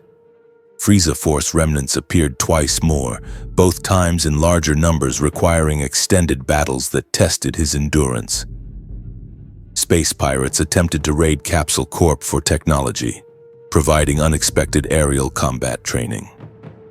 A rogue demon emerged from a sealed cave system, forcing Ryu to adapt his techniques against an opponent that regenerated from normal damage and required holy energy to permanently defeat. Piccolo had to finish that fight, but Ryu's performance had been respectable. Each battle refined his instincts, taught him to read alien physiology and energy patterns, and most importantly, pushed his power level steadily upward through the stress adaptation that Dragon Ball's universe enabled. Bulma's scanner, checked weekly, showed consistent growth, 1450 base after the chamber, now reading 2340 after 3 months of Piccolo's training in real combat. Still far below Goku's millions, still completely outclassed by any serious threat, but progressing. And then Vegeta returned from off-world training. The Saiyan Prince's ship descended on Capsule Corp 3 months and 5 days after Ryu had emerged from the hyperbolic time chamber. The Wanderer was in the middle of gravity chamber training. Bulma had modified one of Vegeta's personal chambers to accommodate Ryu's sessions, gradually increasing from 10 times to 15 times gravity, when the entire building shook from the ship's landing. "Damn it, Vegeta!" Bulma's voice echoed through the building's intercom system. "I told you to use the landing pad, not my lawn. That's imported grass from..." Her tirade cut off, presumably because the Saiyan Prince had entered the building and her attention shifted to whatever dramatic reunion they were having. Ryu powered down, exited the gravity chamber, and followed the energy signatures. His key sensing had improved dramatically under Piccolo's instruction, to Capsule Corp's main living area. There he found Goku already present, having likely sensed Vegeta's arrival and instant transmissioned over. Bulma arguing about property damage, and the Saiyan Prince himself. Vegeta stood perhaps 5.5 feet tall, shorter than Ryu expected for someone whose power was legendary, with spiky black hair that defied gravity even more aggressively than Goku's, and eyes that held cold calculation mixed with burning pride. He wore a blue bodysuit with white gloves and boots, and his aura, barely contained despite not actively powering up, pressed against Ryu's senses like standing too close to a furnace. "Kakarot," Vegeta addressed Goku with barely contained disdain. "I sensed your energy signature the moment I entered Earth's atmosphere. Have you been slacking off while I trained under conditions that would kill lesser beings?" "Hey, Vegeta! Welcome back!" Goku's cheerful greeting completely ignored the hostile tone. How was Planet Yardrat? Did you learn any new techniques? Oh, this is Ryu. He's from another dimension and he's been training really hard. He can fly now and everything. Vegeta's gaze shifted to Ryu, and the Wanderer felt the full weight of a warrior's assessment, far more experienced and ruthless than Goku's friendly evaluation. The Saiyan Prince's eyes narrowed. Another dimensional stray Kakarot befriended. His tone dripped contempt. Power level barely over 2,000. Pathetic. Why are you wasting time with... He stopped mid-sentence, his expression shifting to something more interested. Wait, his energy structure is unusual, layered, similar to Kaioken but different. He's developed his own amplification technique? Yep, Goku confirmed enthusiastically. He reverse-engineered it from watching me use Kaioken once. Pretty impressive, right? And his technique control is really refined, probably better than mine at similar power levels. Control means nothing without power to back it. But Vegeta continued studying Ryu with clear interest now.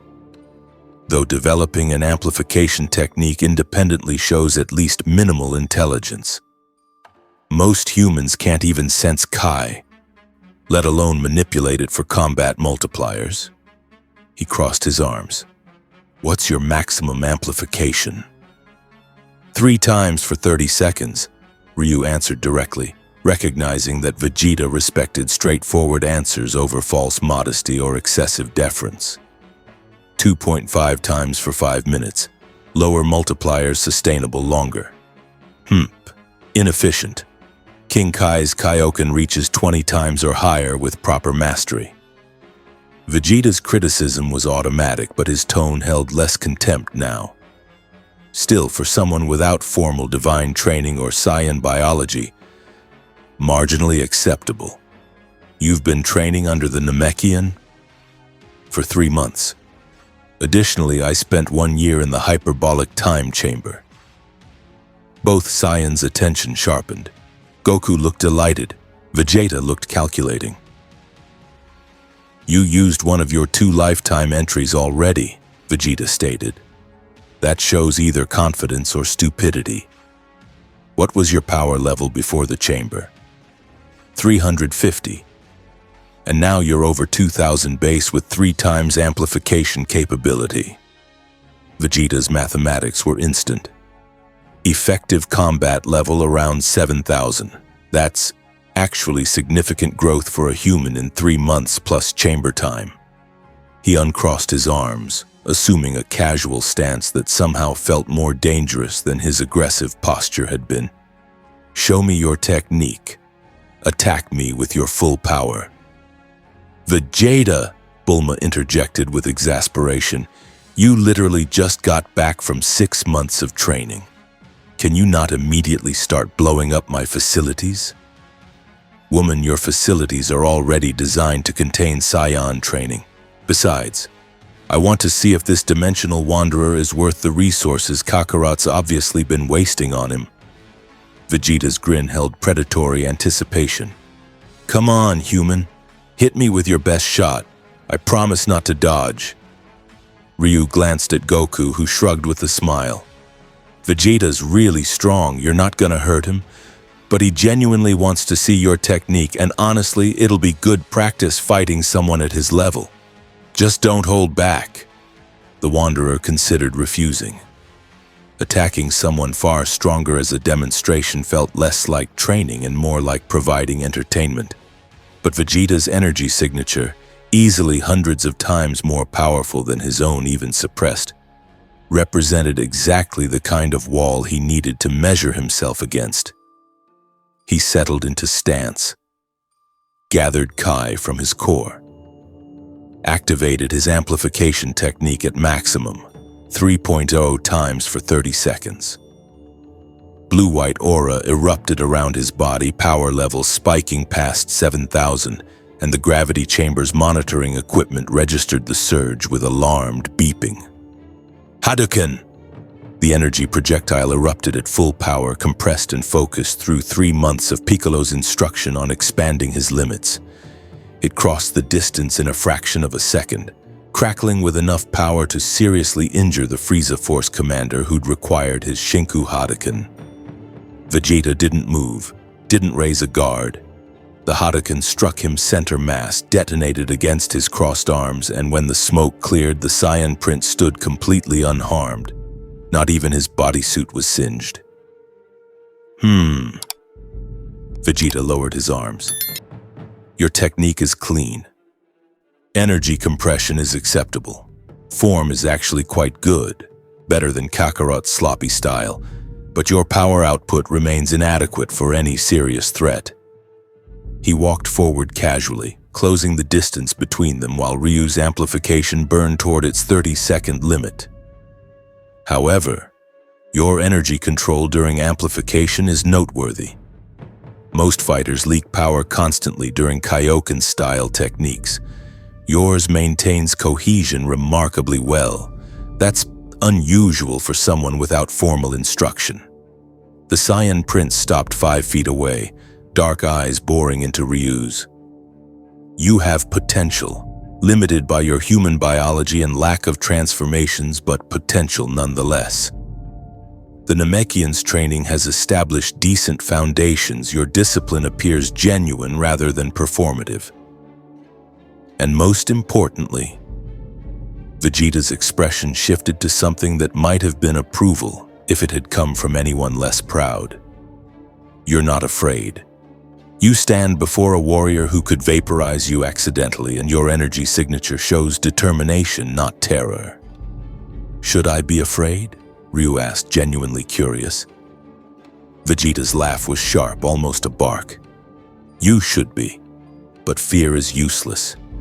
It's the response of the weak who know they can't win. You seem to believe you'll eventually reach my level through training. Absurdly optimistic, delusional even. But Kakarot had that same delusion, and look where he ended up. The Saiyan's grin turned challenging. Fine, I'll train you. Not out of charity. I find your techniques interesting and want to see if their principles can be adapted to enhance Saiyan abilities. But if you waste my time with half measures or give up when the training gets difficult, I'll throw you out of the gravity chamber personally. Vegeta's gonna train him? Goku's excitement suggested this was unexpected. Really? You're usually pretty selective about students. The human has established he's not completely worthless. Besides, training someone weaker occasionally provides perspective on fundamentals that we Saiyans take for granted. Vegeta turned to Ryu. Be at Capsule Corp tomorrow at dawn. Wear weighted clothing. I assume the Namekian had you using training weights? Yes. Currently adapted to 200 pounds. Double it, and prepare yourself. My training makes the hyperbolic time chamber look like a vacation resort. Vegeta walked toward the exit, then paused. One more thing. Your amplification technique, you've clearly reached a wall at 3 times. That's because you're still treating it as an external multiplier rather than internal transformation. Tomorrow I'll show you how Saiyan power works and why your human approach, while disciplined, fundamentally limits your ceiling. He left without waiting for response, his energy signature fading as he departed to presumably berate Bulma further about the lawn damage. Ryu stood in thoughtful silence, processing what had just occurred. Vegeta, the legendary Saiyan prince whose power dwarfed his own by factors he couldn't calculate, had acknowledged his potential and offered training. Not because Ryu had impressed him with power, but because technique, discipline, and fearlessness held value even at his comparatively pathetic level. Vegeta's tough but fair, Goku said, walking over with that ever-present grin. If he says he'll train you, he means it. Though warning, he's way harsher than Piccolo. Piccolo pushes you to your limits and slightly beyond. Vegeta pushes you past what you thought were your limits, then keeps pushing until you either break through or break entirely. I don't break, Ryu replied simply. Yeah. Goku's expression grew more serious, that warrior's wisdom showing through again. I noticed that about you from the start. You've got that look Ken has, the one that says you'll keep training until you're dead or perfect, whichever comes first. That's why everyone's invested in helping you grow. He placed a hand on Ryu's shoulder. Just remember, strength isn't just about power levels or techniques. It's about protecting people you care about and fighting for causes that matter. Don't get so focused on breaking limits that you forget why you wanted strength in the first place. The Wanderer absorbed these words, recognizing wisdom that transcended martial arts. The answer lies in the heart of battle. But what beat in that heart? What purpose drove him to seek endless strength? In his world, the answer had been simple: prove himself the strongest, master the ultimate technique, achieve perfection. But here, surrounded by warriors who protected entire universes and fought to preserve existence itself, his old motivations felt hollow. "I'll remember," Ryu promised, though he wasn't entirely sure what he was promising to remember. Goku seemed satisfied regardless. "Good. Now come on. Bulma's making dinner, and fighting always makes me hungry. You can meet Trunks and Goten, and Chi-Chi's supposed to visit with Gohan later, and... oh, Krillin and 18 might stop by too. It'll be fun." The casual domesticity of Earth's defenders, gathering for meals after training, introducing family members, treating universe-saving warriors like an extended social group, continued to bemuse Ryu. But he followed Goku toward Capsule Corp's dining area, already mentally preparing for tomorrow's training with Vegeta and wondering what internal transformation meant for his amplification technique. 3 months ago, he'd been a wandering warrior from a dimension where his power made him exceptional. Now he was a student among gods, a human trying to keep pace with science, and someone whose growth had only just begun. The journey had no end. But perhaps that was the point. The next 6 months transformed Ryu's understanding of what combat mastery truly meant. Vegeta's training began with a simple demonstration that shattered the Wanderer's assumptions. They stood in Capsule Corp's most advanced gravity chamber, calibrated to 50 times Earth's normal gravity, an environment that should have crushed Ryu instantly given his adaptation ceiling at 15 times. But Vegeta had simply looked at him with those cold, calculating eyes and said, "Saiyans don't adapt to gravity gradually. We force our bodies to evolve through trauma. You'll spend 10 hours at 50 times gravity, or you'll die trying. Your choice." It should have killed him. The pressure was absolute, crushing beyond anything the hyperbolic time chamber had imposed. Ryu collapsed within 30 seconds, unable to breathe, his bones threatening to snap from his body's own weight. And then Vegeta had tossed him a senzu bean. Eat, recover, try again. The pattern repeated for 3 days. Collapse, recover, attempt to stand, collapse again. But on the 4th day, something fundamental shifted. Ryu's body, pushed past every biological limit, began adapting at accelerated rates that shouldn't have been possible for non-Saiyans. His bone density increased dramatically. His muscle fibers restructured themselves. His cardiovascular system evolved to pump blood through a body being crushed by 50 times normal weight.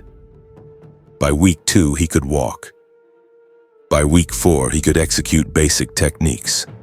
By month 2, 50 times gravity felt manageable, and Vegeta had increased it to 75. Your human biology is adapting like Saiyan physiology, Vegeta had observed with something approaching respect. Slower, without transformations but following similar patterns. Interesting.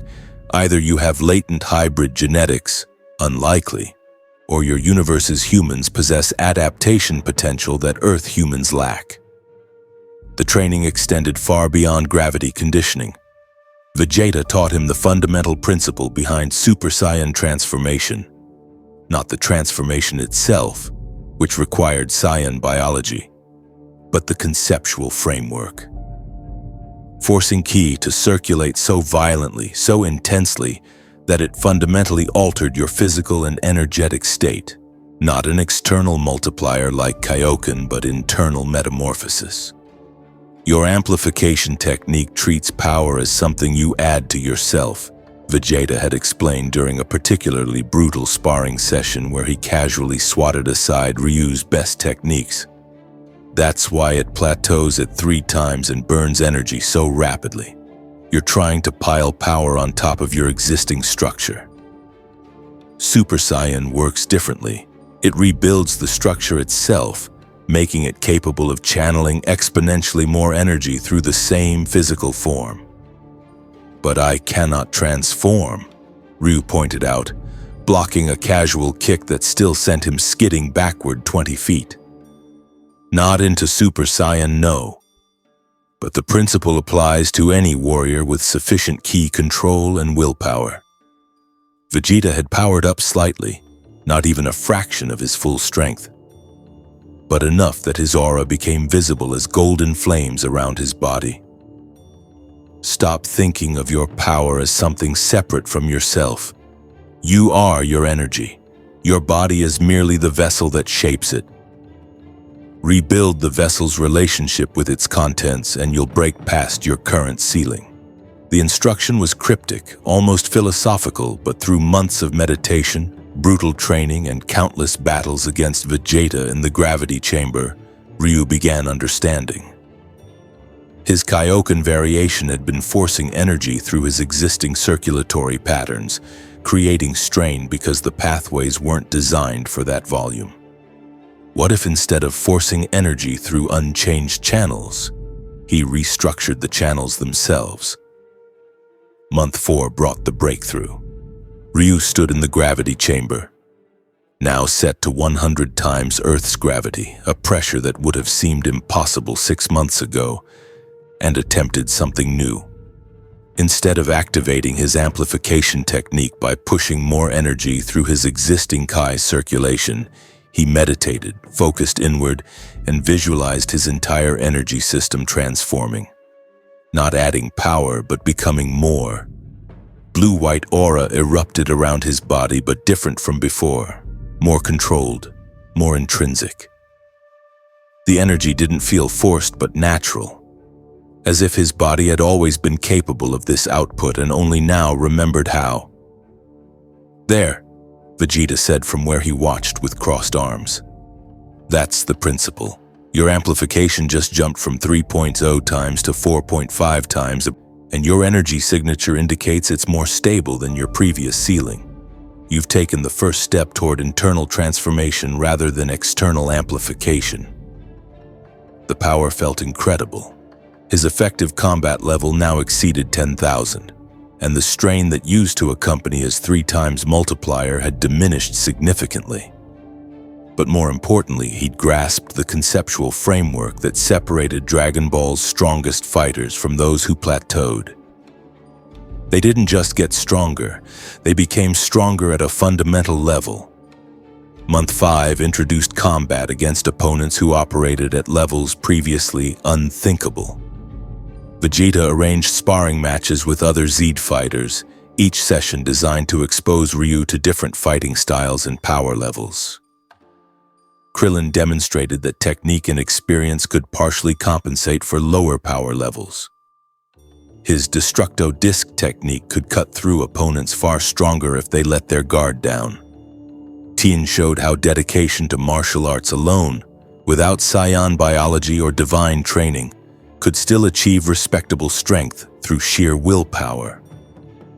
Android 18 proved that non-biological fighters operated under entirely different rules, her infinite energy allowing sustained output that biological fighters couldn't match. But the most valuable sparring partner was Gohan, the half-Saiyan scholar, despite his reluctance to train regularly, possessed power that dwarfed Ryu's by incomprehensible margins.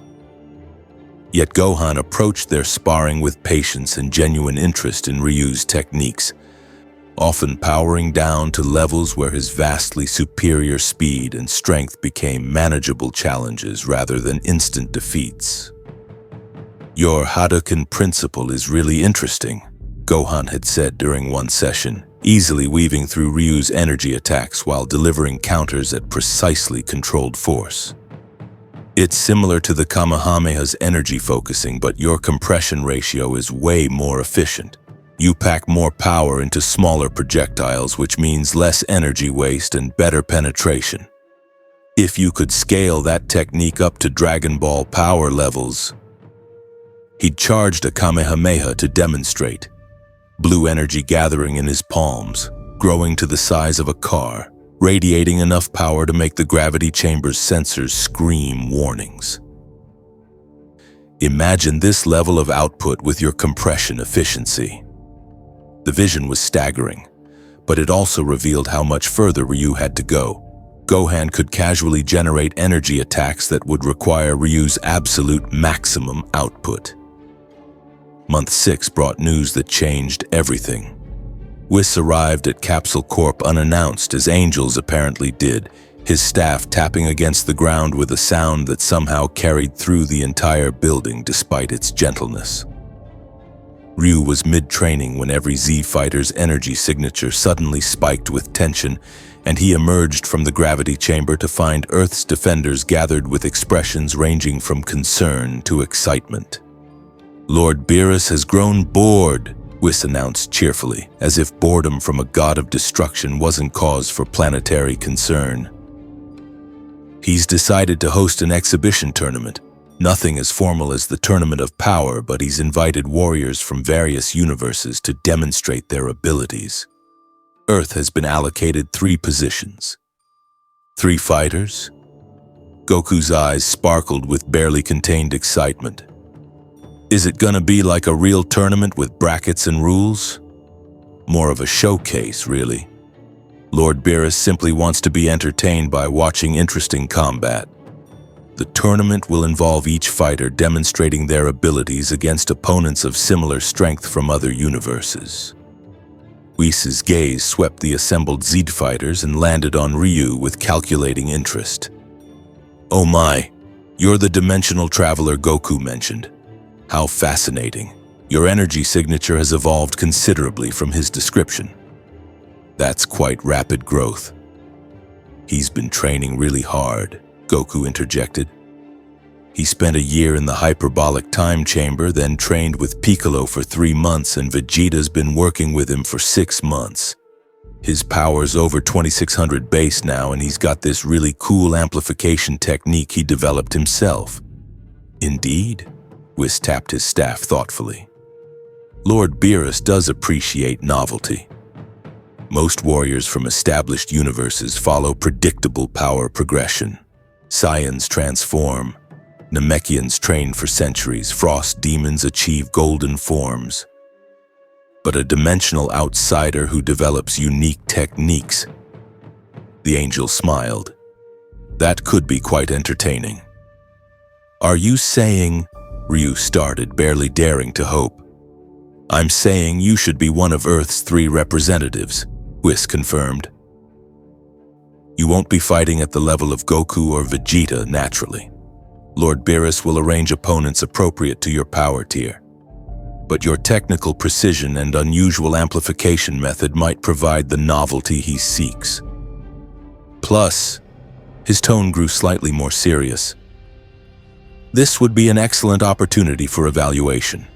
If you perform well, Lord Beerus might consider you worth investing divine training resources in. The offer struck Ryu like a physical blow, a chance to fight warriors from other universes, to test his growth against opponents operating at his level but from completely different dimensional backgrounds, and potentially earn training from beings who instructed gods. I accept, he said without hesitation. Vegeta snorted but looked somewhat approving. At least you're not stupid enough to refuse. Though you realize you'll be representing Earth alongside Kakarot and myself, if you embarrass us with sloppy technique or cowardly performance, I'll personally ensure your training becomes exponentially more painful. When is this tournament? Piccolo asked, his tactical mind already working. 3 weeks, Whis replied. Plenty of time for final preparations. Though I would suggest, Dimensional Wanderer, he addressed Ryu directly, that you spend that time not training your body but preparing your mind. You'll face warriors who've trained for centuries, who possess abilities you've never encountered, who come from dimensional frameworks with entirely different power rules. Technical skill will matter, but adaptability will matter more. 3 weeks. Ryu had 3 weeks to prepare for a tournament hosted by a god of destruction, where he would represent Earth alongside warriors whose power exceeded his by incomprehensible margins against opponents from across the multiverse. The final days before the tournament became a blur of focused preparation. Ryu didn't increase his gravity training. Whis' advice about mental preparation proved wise. Instead, he meditated extensively, reviewing every technique in his arsenal, considering how each might adapt to unknown opponents. He sparred with multiple Z fighters in rapid succession, forcing himself to adapt quickly between different fighting styles. He practiced his amplification technique until maintaining 4.5 times felt as natural as breathing. Bulma provided a new GI, white fabric reinforced with microweave materials that could withstand energy attacks. Weighted to 400 pounds without the weights being visible, and designed to assist with Kai circulation through threads woven with special metals. Think of it as performance enhancement through equipment, she'd explained. Won't make you stronger, but will let you use your strength more efficiently. Piccolo gifted him weighted wristbands and ankle weights, each weighing 200 pounds, bringing his total weighted equipment to 1,000 pounds. You've adapted to the gravity training. Now carry that weight constantly, even outside the chamber. When you remove it for the tournament, your speed will feel like teleportation. Goku provided advice that sounded simple but carried deeper wisdom. Don't try to win every fight. Try to learn from every fight. Some of the best battles I've had were ones I lost because they showed me what I needed to improve. Just go out there, give it everything you've got, and enjoy fighting strong opponents. That's what martial arts is really about. Vegeta's contribution was characteristically blunt. You're going to lose, accept that now. Your power level is respectable for a human but pathetic compared to warriors who've trained for millennia. But how you lose matters. Lose with dignity, with technique, with the understanding that this defeat is simply data for future growth. That's the Saiyan way. We acknowledge gaps, then eliminate them through superior training. And then, the day arrived. Whis teleported the 3 Earth representatives, Goku, Vegeta, and Ryu, to Lord Beerus's planet, a small world of seemingly impossible geometry where gravity, time, and space operated under divine rules.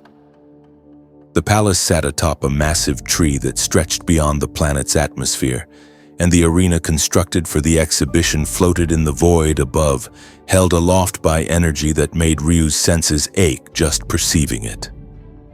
Warriors gathered from across multiple universes. Some were recognizable as variations on species Ryu had seen, Scions from different timelines, Namekians with alternative fusion histories, frost demons who'd achieved colors beyond golden.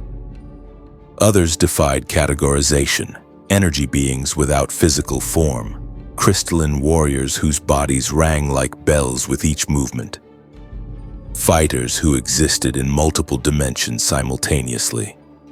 Beerus himself presided from a throne carved from compressed star matter, his cat-like features alternating between bored disinterest and vicious excitement depending on which warrior caught his attention.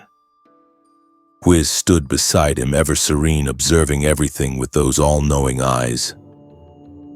Earth's representatives, Beerus announced when Goku, Vegeta, and Ryu approached.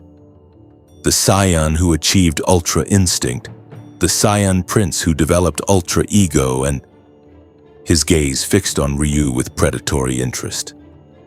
A dimensional wanderer who develops his own techniques. How novel. Tell me, human. What makes you worthy of standing here? Ryu met the god of destruction's eyes without flinching, remembering Vegeta's words about fearlessness mattering. I seek to test my strength against warriors from across existence. I offer technical mastery, disciplined combat, and the determination to surpass any limit placed before me. Beerus stared at him for a long moment, then smiled, the expression that promised both entertainment and potential annihilation. Good answer. Confidence without arrogance, ambition without delusion. Whis, arrange this human's matches against opponents in the 10,000 to 15,000 power tier. Let's see if his techniques are as impressive as his words. The exhibition tournament began, and Ryu understood immediately why this was called a showcase rather than a competition. There were no brackets, no eliminations, no grand prizes. Warriors simply fought, demonstrating their abilities for the god of destruction's entertainment, with Whis occasionally pausing matches to provide commentary on interesting techniques or strategic decisions. Goku's matches were spectacular, even holding back substantially to avoid accidentally destroying the arena. His ultra instinct made him virtually untouchable, his body moving with perfect autonomous response that made his opponents look like they were fighting a ghost. Vegeta's battles showcased raw, destructive power channeled through perfect warrior's pride. His ultra-ego technique growing stronger with every hit he took, turning damage into devastation. And then Ryu's first match was called. His opponent was a warrior from Universe 4, a being called Shosa, who appeared humanoid but whose body was composed entirely of compressed crystal that refracted light in dizzying patterns. According to Whis' introduction, Shosa specialized in light-based attacks and possessed a power level hovering around 12,000. They faced each other in the floating arena, and Ryu felt the weight of countless universes' representatives watching. This was it, the moment where he would prove whether 10 months of Dragon Ball training had truly elevated him, or whether he remained fundamentally the street fighter wanderer who'd accidentally stumbled into a universe beyond his comprehension. Shosa moved first, body refracting into multiple apparent positions as light bent around his crystalline form. Ryu's eyes, trained through sparring with Gohan and Vegeta against opponents faster than perception, tracked the real body by following the subtle energy signature beneath the optical illusion. The Hadoken he launched intersected Shosa's actual position, and the crystalline warrior barely dodged, his form splitting light into a rainbow as he evaded. Impressive perception, Shosa acknowledged, his voice carrying harmonics that suggested multiple tones simultaneously. But can you handle this prismatic barrage? Light exploded from every facet of his crystalline body, dozens of concentrated beams that cross-hatched the arena in a pattern designed to eliminate evasion possibilities. Ryu's response was instinctive. Activate his amplification technique to 4.5 times, his speed increasing enough to weave through gaps in the barrage that shouldn't have existed, his body flowing like water around solid light. And then he was inside Shosa's range, his weighted equipment still active but his strength sufficient to generate devastating force regardless. Shoryuken! The rising dragon punch connected with crystalline jaw, and Shosa's body rang like a gong struck by a hammer. Fracture lines spiderwebbed across his face. The crystal warrior staggered backward, clearly shocked that a physical blow had penetrated his light-based defenses. You hit harder than your power level suggests, Shosa said, recalibrating his assessment. That amplification technique, it's not simple multiplication, is it? Your energy signature is transforming, becoming denser. Fascinating. The battle continued, a showcase of technique versus ability. Shosa's light manipulation created illusions, force fields, and destructive beams that required constant adaptation.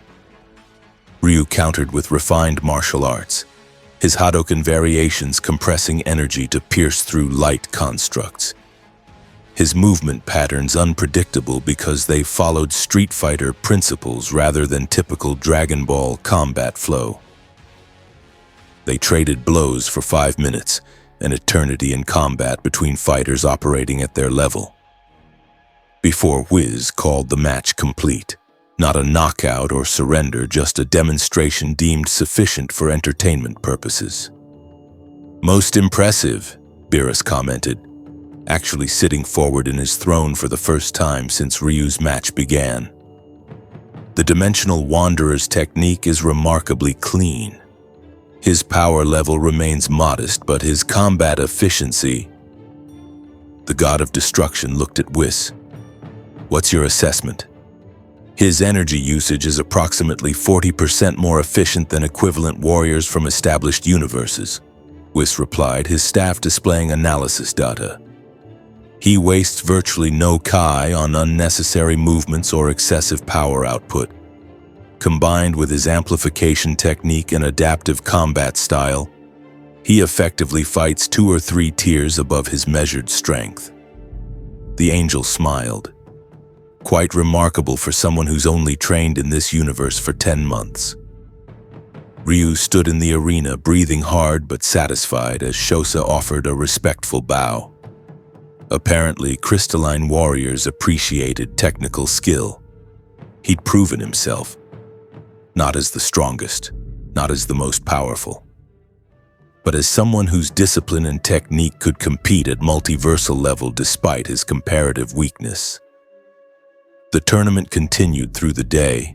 Ryu fought 3 more matches against warriors from universes 2, 9, and 11, winning 2 and earning a draw in the 3rd against an opponent whose regeneration ability proved impossible to overcome in the time limit. Each battle taught him something new, exposed gaps in his combat repertoire, and demonstrated that the multiverse contained endless variety in fighting styles and power applications. As the exhibition concluded and warriors began departing to their home universes, Whis approached Ryu with that serene smile. "You performed admirably," the angel said. "Lord Beerus was entertained, which is the highest compliment you could hope for. More importantly," his staff tapped Ryu's chest gently, "you demonstrated that discipline and technique can transcend biological limitations, at least partially. That's a lesson even many gods forget." "Does this mean..." Ryu hesitated, almost afraid to voice the hope. "It means Lord Beerus has authorized me to provide limited training, should you prove capable of surviving it." Whis' smile widened slightly. "Starting next week, you'll join Goku and Vegeta for basic divine ki manipulation instruction. Don't expect preferential treatment. I'll push you exactly as hard as I push them, which means you'll likely fail repeatedly before seeing any progress. But you've earned the opportunity to try. Divine training. Access to the same instruction that had elevated Goku and Vegeta to godly levels." Ryu felt his warrior's spirit soar with anticipation mixed with determination. "I'll be ready," he promised. "We'll see," Whis replied enigmatically.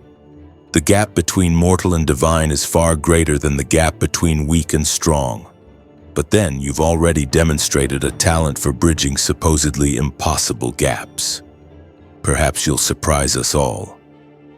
The angel teleported the Earth representatives home, and Ryu found himself back at Capsule Corp, surrounded by Z-fighters who peppered him with questions about his matches, offered congratulations on his performance, and welcomed him fully into their strange, extended family of universe defenders. That night, standing under Earth's stars with the weighted equipment still active and his body aching from a day of multiversal combat, Ryu reflected on his journey. 10 months ago, he'd been a wandering warrior from a dimension where his Hadoken was legendary. Now he stood among gods, trained alongside Saiyans, and had proven himself capable, if not yet equal, of competing at cosmic level. The answer lies in the heart of battle, and his heart beat with renewed purpose. Continue growing, continue fighting, continue breaking limits until the gap between him and universe-class warriors closed completely. The journey had no end. But that had always been the point.